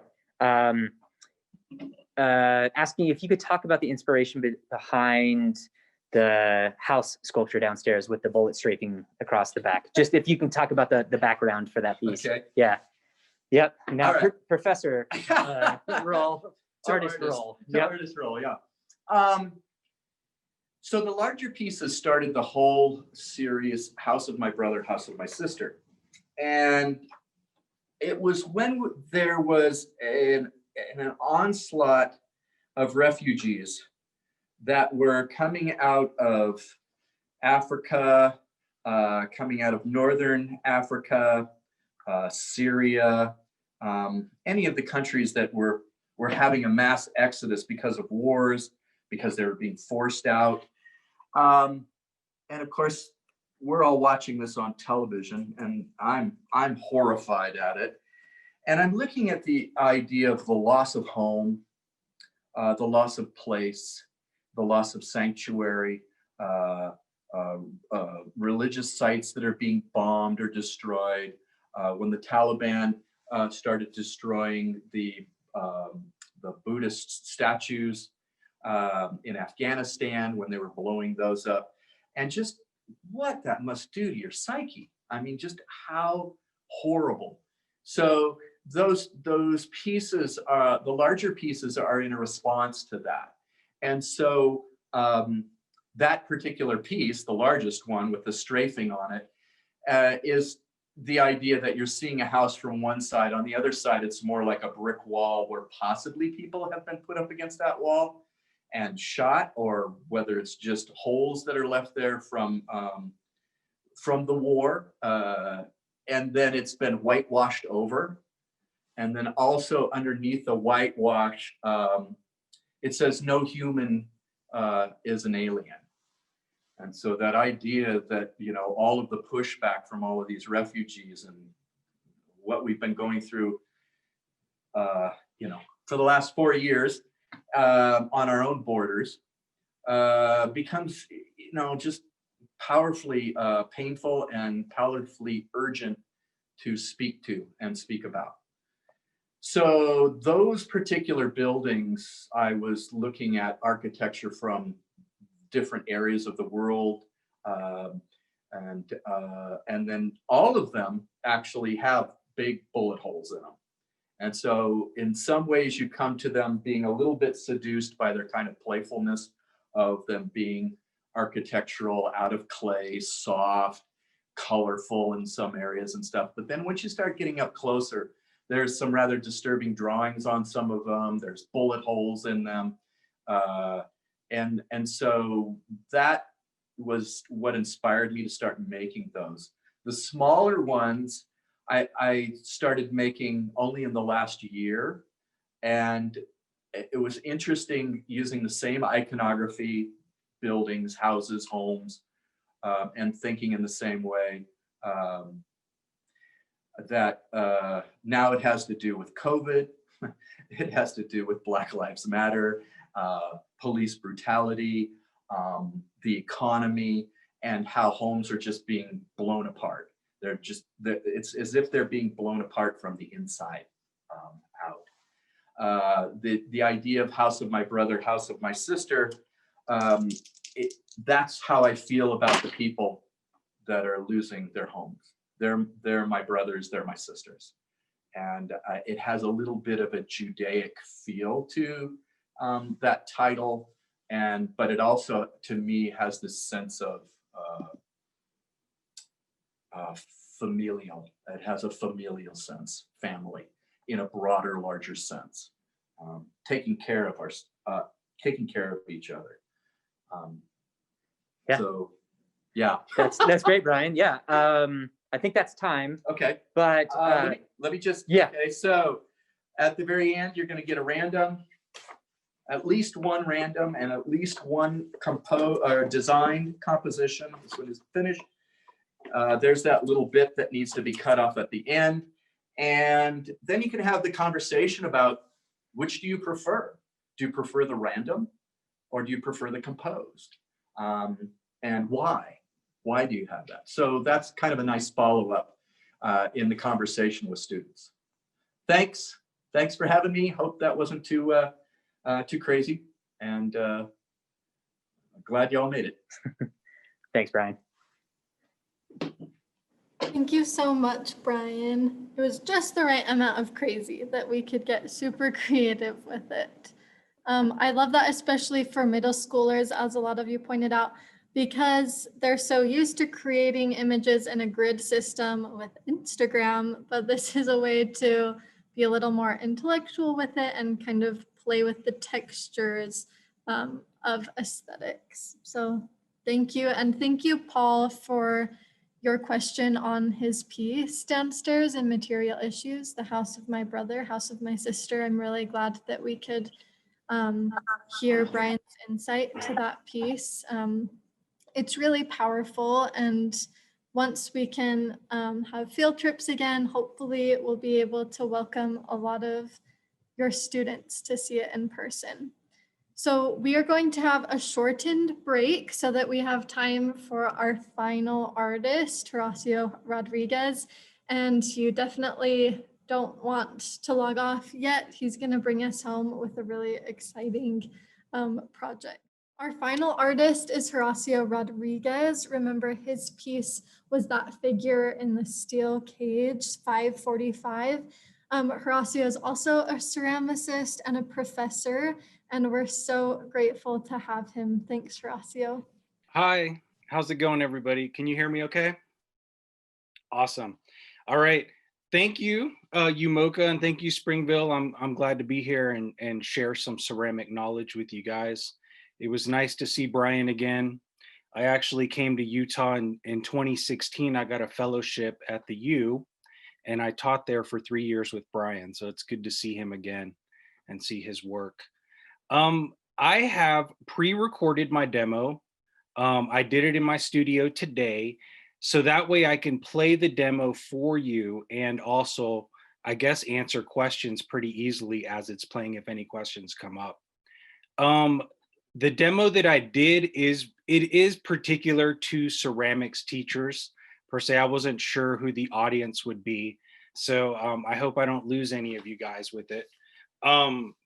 So yeah, what I'm gonna do is I'm gonna talk about the process of applying gold luster onto the pieces I make. The piece in the Museum 545 has gold luster on it too, and there's a very particular way that I apply the gold luster to my pieces. So do I just hit share screen and then I can start my video? Perfect. Yes. Okay, all right. So let me share this. Oh, I think you need to allow me to share the screen. It's saying it's disabled by the host.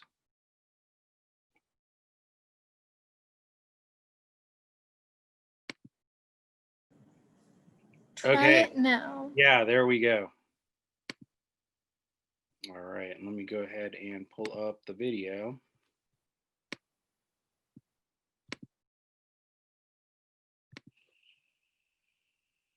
So just give me a thumbs up that you can hear the sound okay.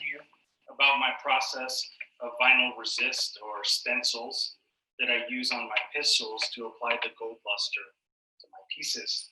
Now, this technique that I'm going to show you can also be used with underglaze on bisqueware.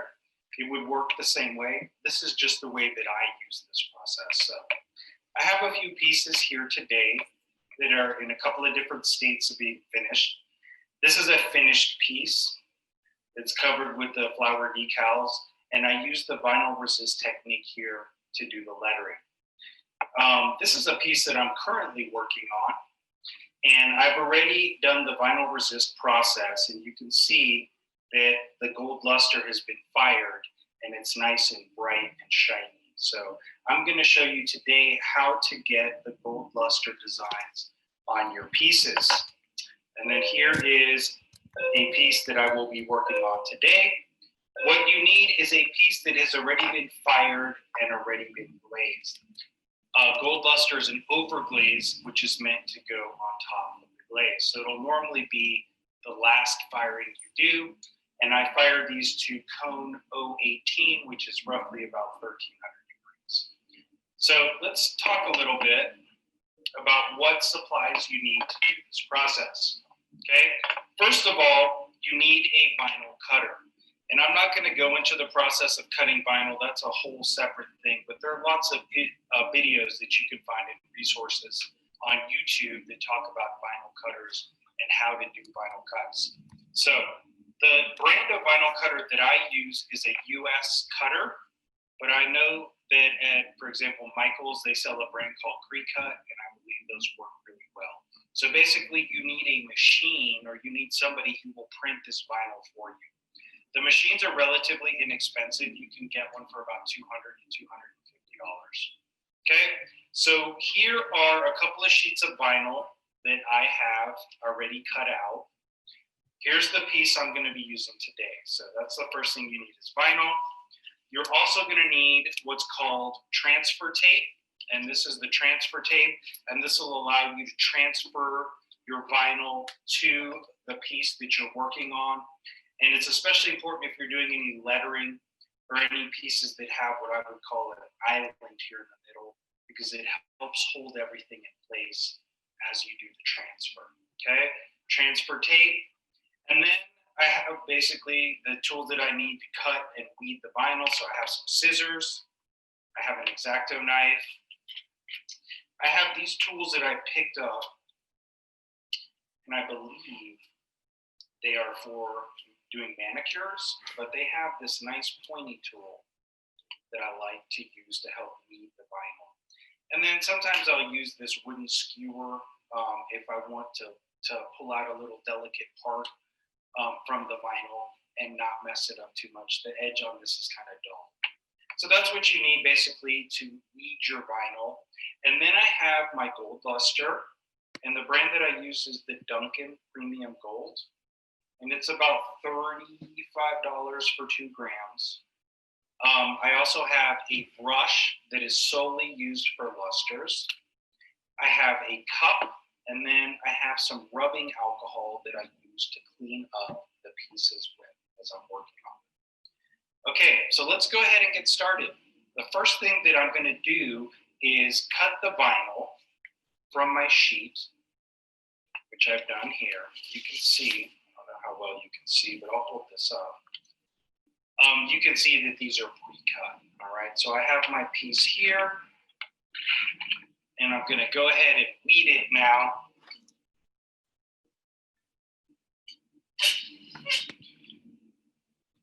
All right. So I'm gonna be using the negative, and I'll take the positive away. And I'll use the positive piece sometimes, especially if I've never used the vinyl before, to kind of see where it is I need to line up the negative. So I've done this one quite a few times, so I'm pretty confident in where it goes. Again, I can just kind of take this and hold it up and figure out where I want to put it on this. Okay.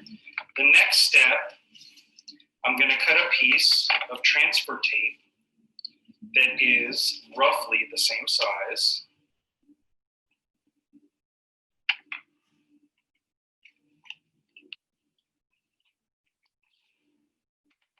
Okay, and I'll peel the backing of the transfer tape. And I'll lay it right onto my piece of vinyl.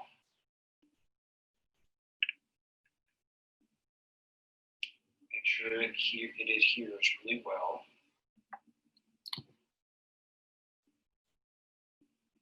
I'm going to cut off the excess.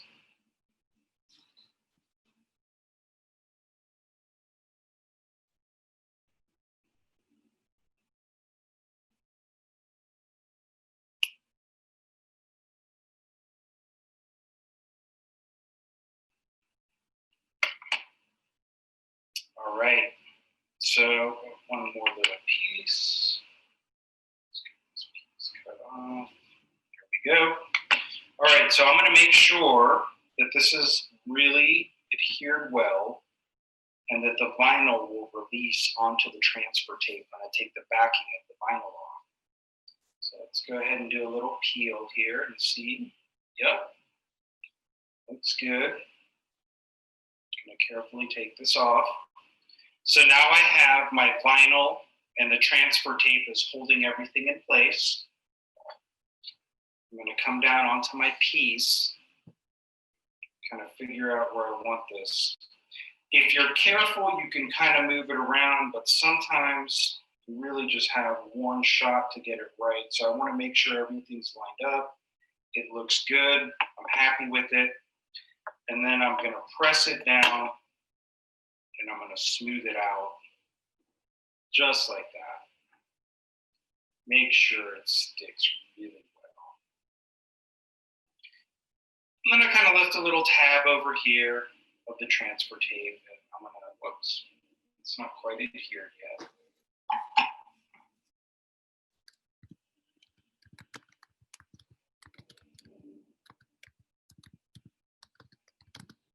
Let's try it.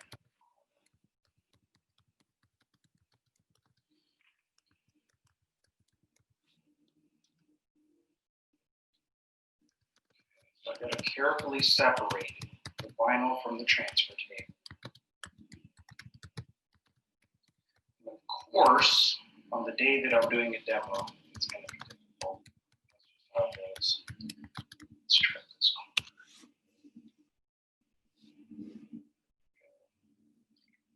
All right, so I'm going to carefully take this off.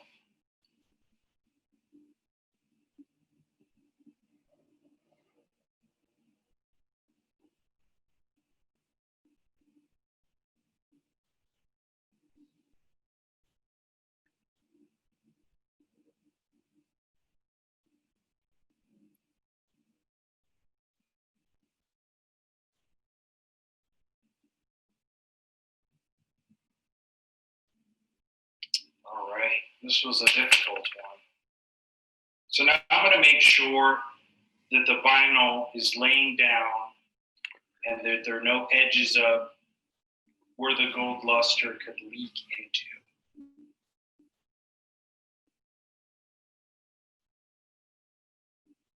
All right, feels pretty good.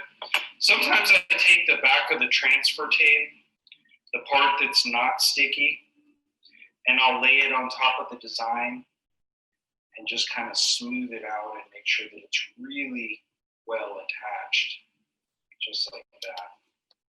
All right, next step.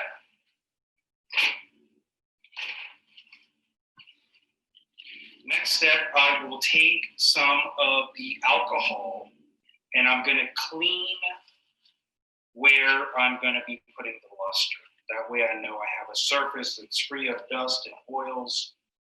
And I just kind of press it on there. The other tool that I'll use sometimes to clean it up is just a regular old-fashioned Q-tip. Cup. And you can get in there with a Q-tip, and you want to make sure that there's no dust or oils that'll affect the coating of the luster. All right. And the alcohol dries pretty quick. It dries within seconds, if not a minute or two. It's completely dry. All right. And I'm going to make sure that these vinyl pieces are laying perfectly flat so I don't get any luster underneath them. It just makes cleanup a little bit more difficult. Okay, so we're ready to apply luster. I have my dedicated luster brush right here. Go ahead and make sure it's nice and clean. There we go.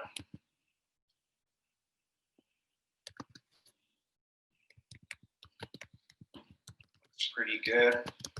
All right, here is my gold luster. And when you're working with gold luster, you need to protect yourself. So I always wear a respirator. I know some people also will use an N95 mask. I like to have a little bit more protection.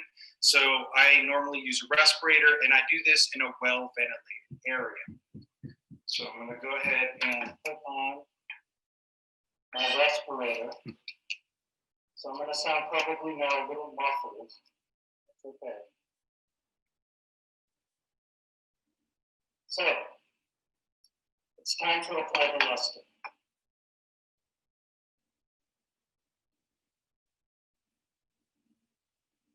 It doesn't take much luster to get a nice gold surface. It's going to be a thin coat. Surprising how little it takes to actually make a really nice surface. So as I'm painting the luster, I filled my brush up. I'm going to normally just kind of try and distribute it evenly. And then I come back in and I'll do the details. And I try to work from the stencil in. That way I don't inadvertently push any of the luster under the vinyl. It's this nice deep red color, so it's pretty easy to see if you put a good coat on there.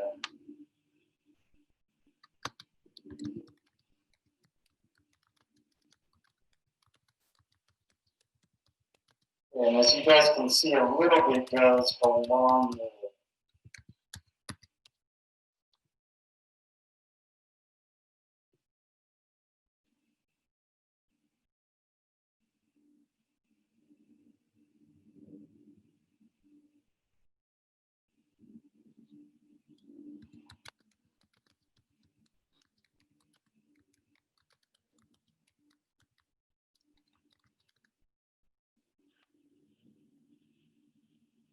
Go ahead and get just a little bit more.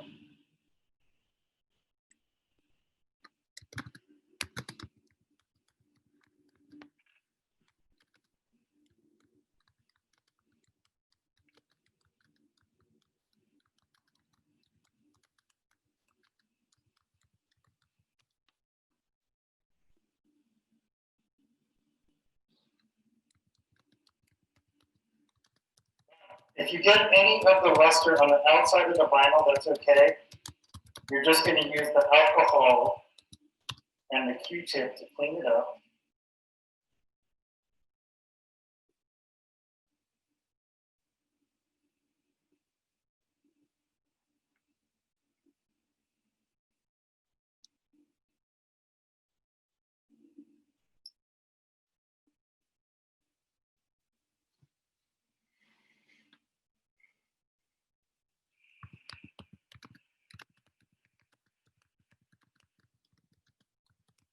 And I'm using a pretty soft brush.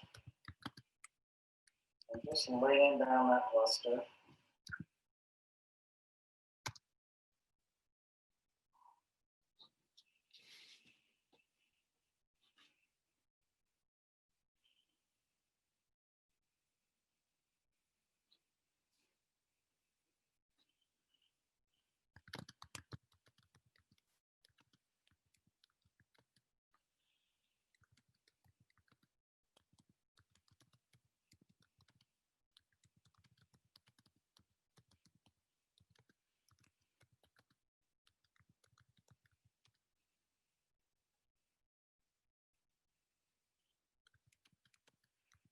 All right, so I have my luster on, and it dries pretty quickly, but I'm going to give this a couple of hours to dry before I attempt to peel off the vinyl.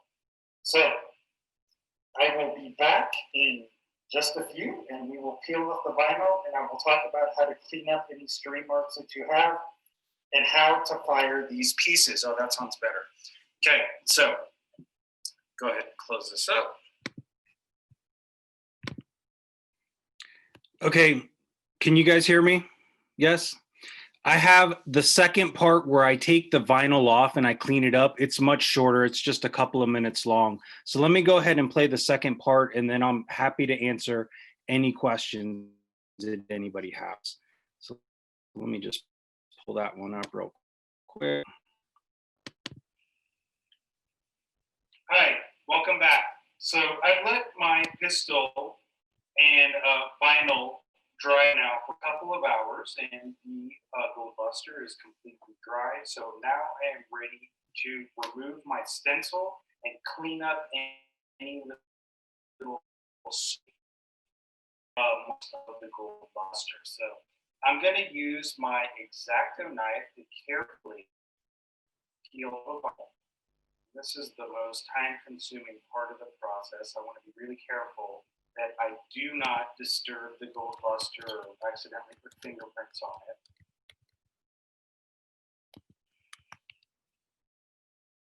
So I'm just going to carefully peel this off using my knife.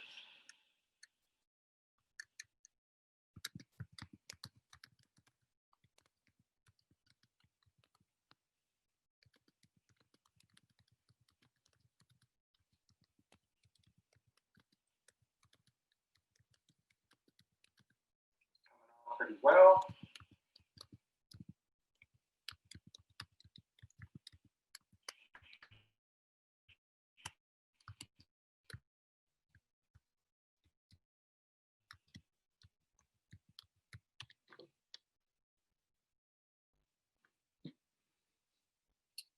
Now I try to be careful the first time around and do a good coat of the luster and not mess anything up, but sometimes I do inevitably have to refire because it's a spot doesn't look quite right. I'm a perfectionist sometimes. I want to make sure it's perfect. So you can, if you did not get a good coat of luster on there, always refire it. But it pays to try and do them right the first time. It's a lot easier and a lot less wasteful on electricity. So all right. So I'm looking now at the Louis Vuitton symbol, and that looks pretty good. Sometimes I get these little parts that are kind of drips that are up on the side, and I have to clean those up. Let's take a look at the crown.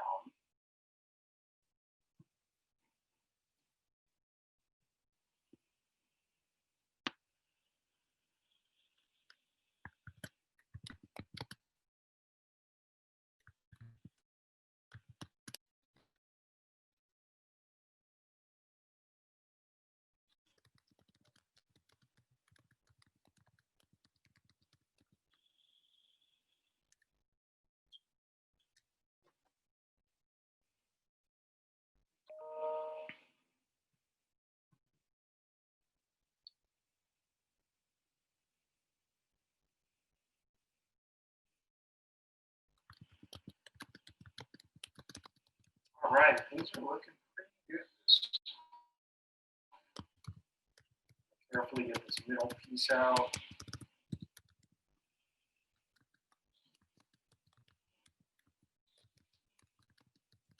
All right, so I'm taking a look at it, and remarkably, everything came out looked pretty.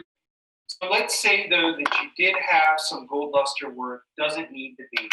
Again, you're going to use your alcohol to clean it up. One of the tricks that I've learned along the way is to get off little stray areas with my X-Acto knife.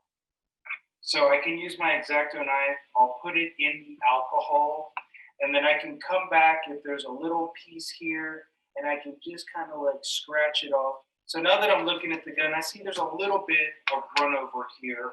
The other tool that I really like to use is a blending stump. So I'll use this blending stump, dip it into the alcohol, and then I have some stray gold luster, and I can carefully just take it away. I like this blending stump because it'll allow me to get into these cracks or crevices here and then clean up any extra.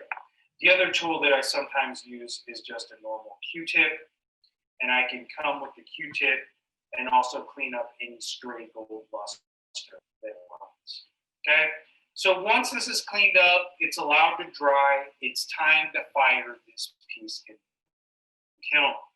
So temperature do you fire this to? This is fired to cone 018, which is roughly 1300 degrees. If your gold luster is completely dry, I will set my kiln to do a fast fire. So fast fire, cone 018, and I normally hold for about 10 minutes, okay? And then that will convert the luster that you painted on, and you will get the gold shiny surface like I have here on this film. Okay.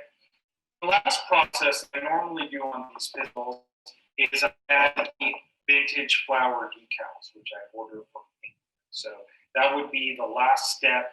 The decals and the gold luster are actually fired to the same temperature. When I do them, it's two different firings. I'll do the luster fire first, put on flower, and I'll do the second firing to 018. All right, well, thank you very much, and I will be around to answer questions if you guys have. All right, so that is the process. I got some good questions in the comments, so I'm happy to answer any other questions that anybody might have.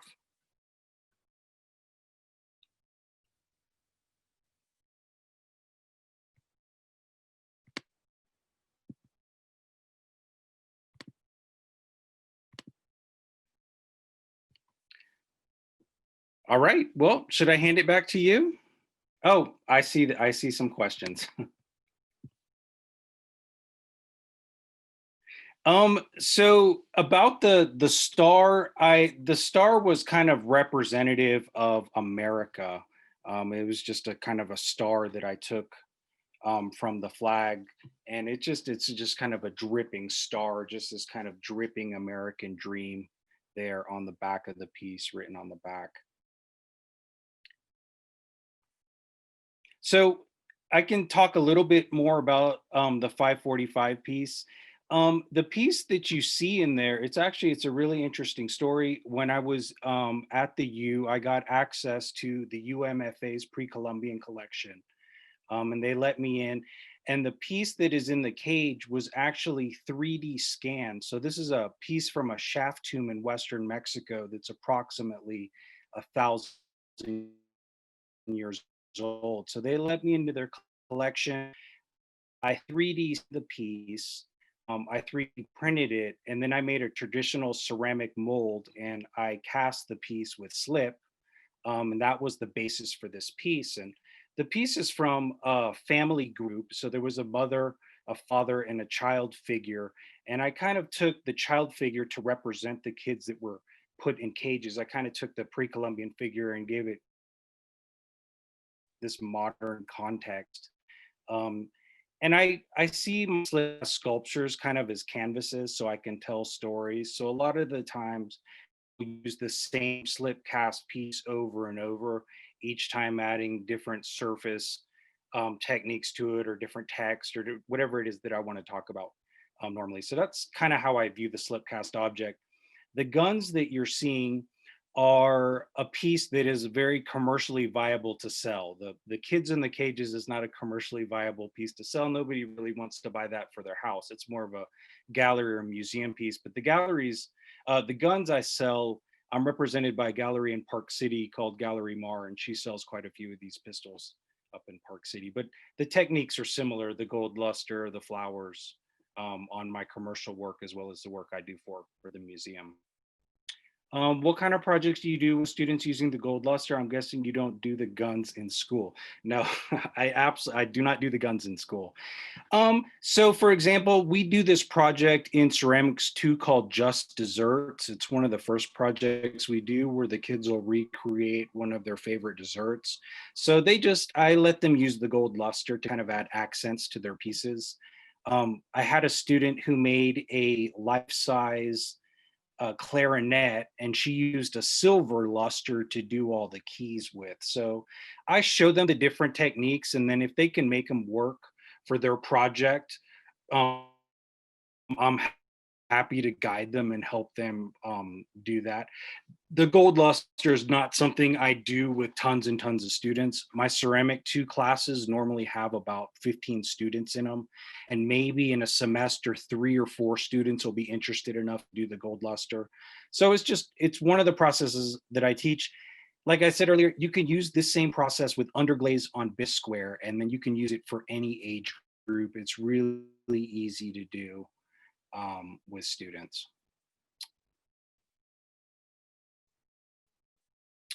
All right, well, I guess if there are no more questions, I will turn it back over to you, Mocha. Thank you guys very much.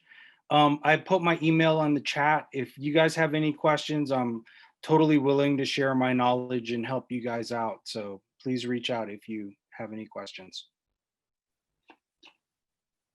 Thank you so much, Horacio. And while we're kind of finishing up, could you put your email address again one more time in the chat so they don't have to scroll all the way Sure. up? Thank you. Yeah, no problem. I'll do that right now. Okay. I had been so interested to know how you did that process and what was involved. So I'm really glad that we could all learn together how involved it is and how you teach your students. So thank you.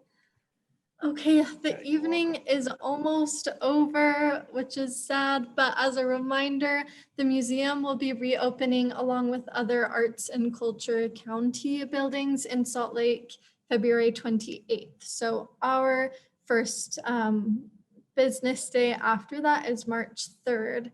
So we do have a section on our website that you can request a tour for your class, but you can also email me or Jared to schedule that. Hopefully come March, we'll be able to welcome classrooms in safely as long as you have a pretty small group. If anyone has questions about the exhibition, other pieces such as Gina Adams' quilt, Jared is downstairs in that space and he can answer any material issues questions. Or if you have questions about the flipped classroom, we'll open it up to you. You're welcome to ask in the chat. Let's not maybe unmute in case we had a flood of people do the same thing. But we'd love to answer any questions that are hanging about in your mind. Hey Golda, because I'm on the other side of my phone and won't be able to see the comments. If questions comes up, would you mind reading them and I can hear you down here?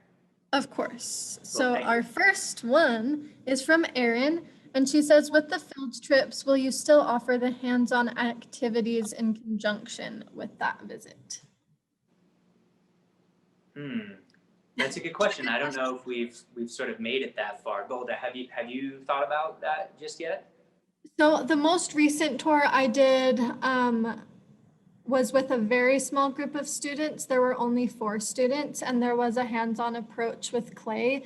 We're still working with the county to see what feels the most safe for your students. We want to make sure that it's not only meaningful and engaging, but that everyone feels safe. I doubt the public schools will have such a small group, so I'm inclined to say no. We may have items that kind of echo the textures that you'll find in that space, but not all of them can be sanitized in between. So I guess the short answer is probably not, but we can promise very exciting dialogue.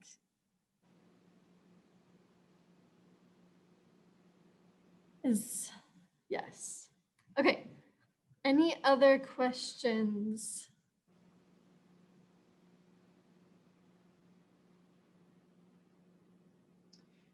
I just want to say really quick, the virtual tour, the link that we sent out, just so you're aware, it actually gives you access to the Material Issue Show, but also Zachary Norman's show and Brad Evan Taylor's show upstairs.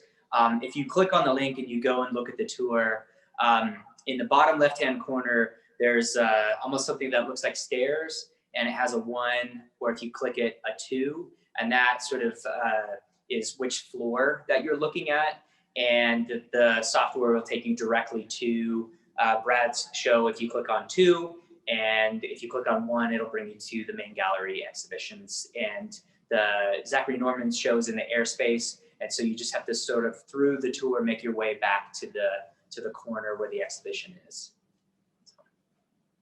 And that tour is honestly amazing. It's the next best thing to coming in person. So if you're not close to Salt Lake, I highly recommend that. Zachary Norman's show is incredible, and it's a space that is best experienced in person, but it's also very interdisciplinary. So there's a real focus on environmentalism, specifically with Utah, the Northwestern Quadrant. And so it's a great way to inform your students of something that's pressing for all Utahns, and to invite them to engage with environmentalism through art, which feels a little more accessible and not intimidating. And I am in Brad's space, which is amazing. Students have actually really loved these sculptures and had some really insightful comments. So definitely check out both the virtual tour and then come in person and compare your experiences. Okay, really quick. Someone asks if I can explain what a flipped classroom is again. That's great. So a flipped classroom is technically a pedagogical approach to teaching. So it means that you take the traditional order of learning you switch it from the students coming into a classroom and having a lecture and only being able to talk if they have questions, and then doing homework at home. You change that to you assign pre-homework, whether that's just sending them in the right direction with resource links and a research topic, or a pre-recorded video lecture from you with open office hours to ask questions. And then once they come into class, you're able to facilitate a conversation where they dive deep into that topic and really get to ask questions to each other, and join in dialogue. So that's great if you don't have an arts background, but you want to learn more about art or a specific exhibition, because you are the facilitator. You're not expected to be the expert, and you're learning together with your students. So I hope that kind of succinctly summed it up. Someone said, thank you. I enjoyed learning about these artists and techniques. I am excited to try them with my classes. I'm so glad. And Erin said, I appreciate that you have the virtual tour available, because I don't know if my school will allow me to bring my students even when the art museums open back up. They're being extra cautious this school year, so I love that I can still take them. Exactly. We're glad that your school is being extra cautious. I don't think there's such a thing this year as being too careful, so we completely understand. And we're glad that we can continue catering to more of our rural districts, school districts. So it feels even more accessible now with that utilization of technology. Okay, last chance, or forever hold your peace, but not really, because you can email me or Jared, and I'll put our email addresses here once again. And just another reminder that if you registered after 5:30, I will get you all of those resources discussed tonight.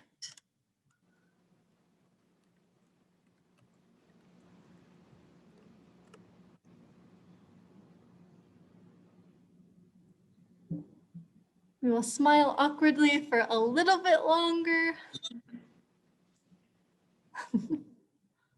Yeah, I'll just jump in really quick and say thanks again, everybody. Thanks for being here and being involved with this. And yeah, I really do hope the projects help, or at least give you a sort of a springboard for trying something else in your classrooms. And I hope that all goes well for you.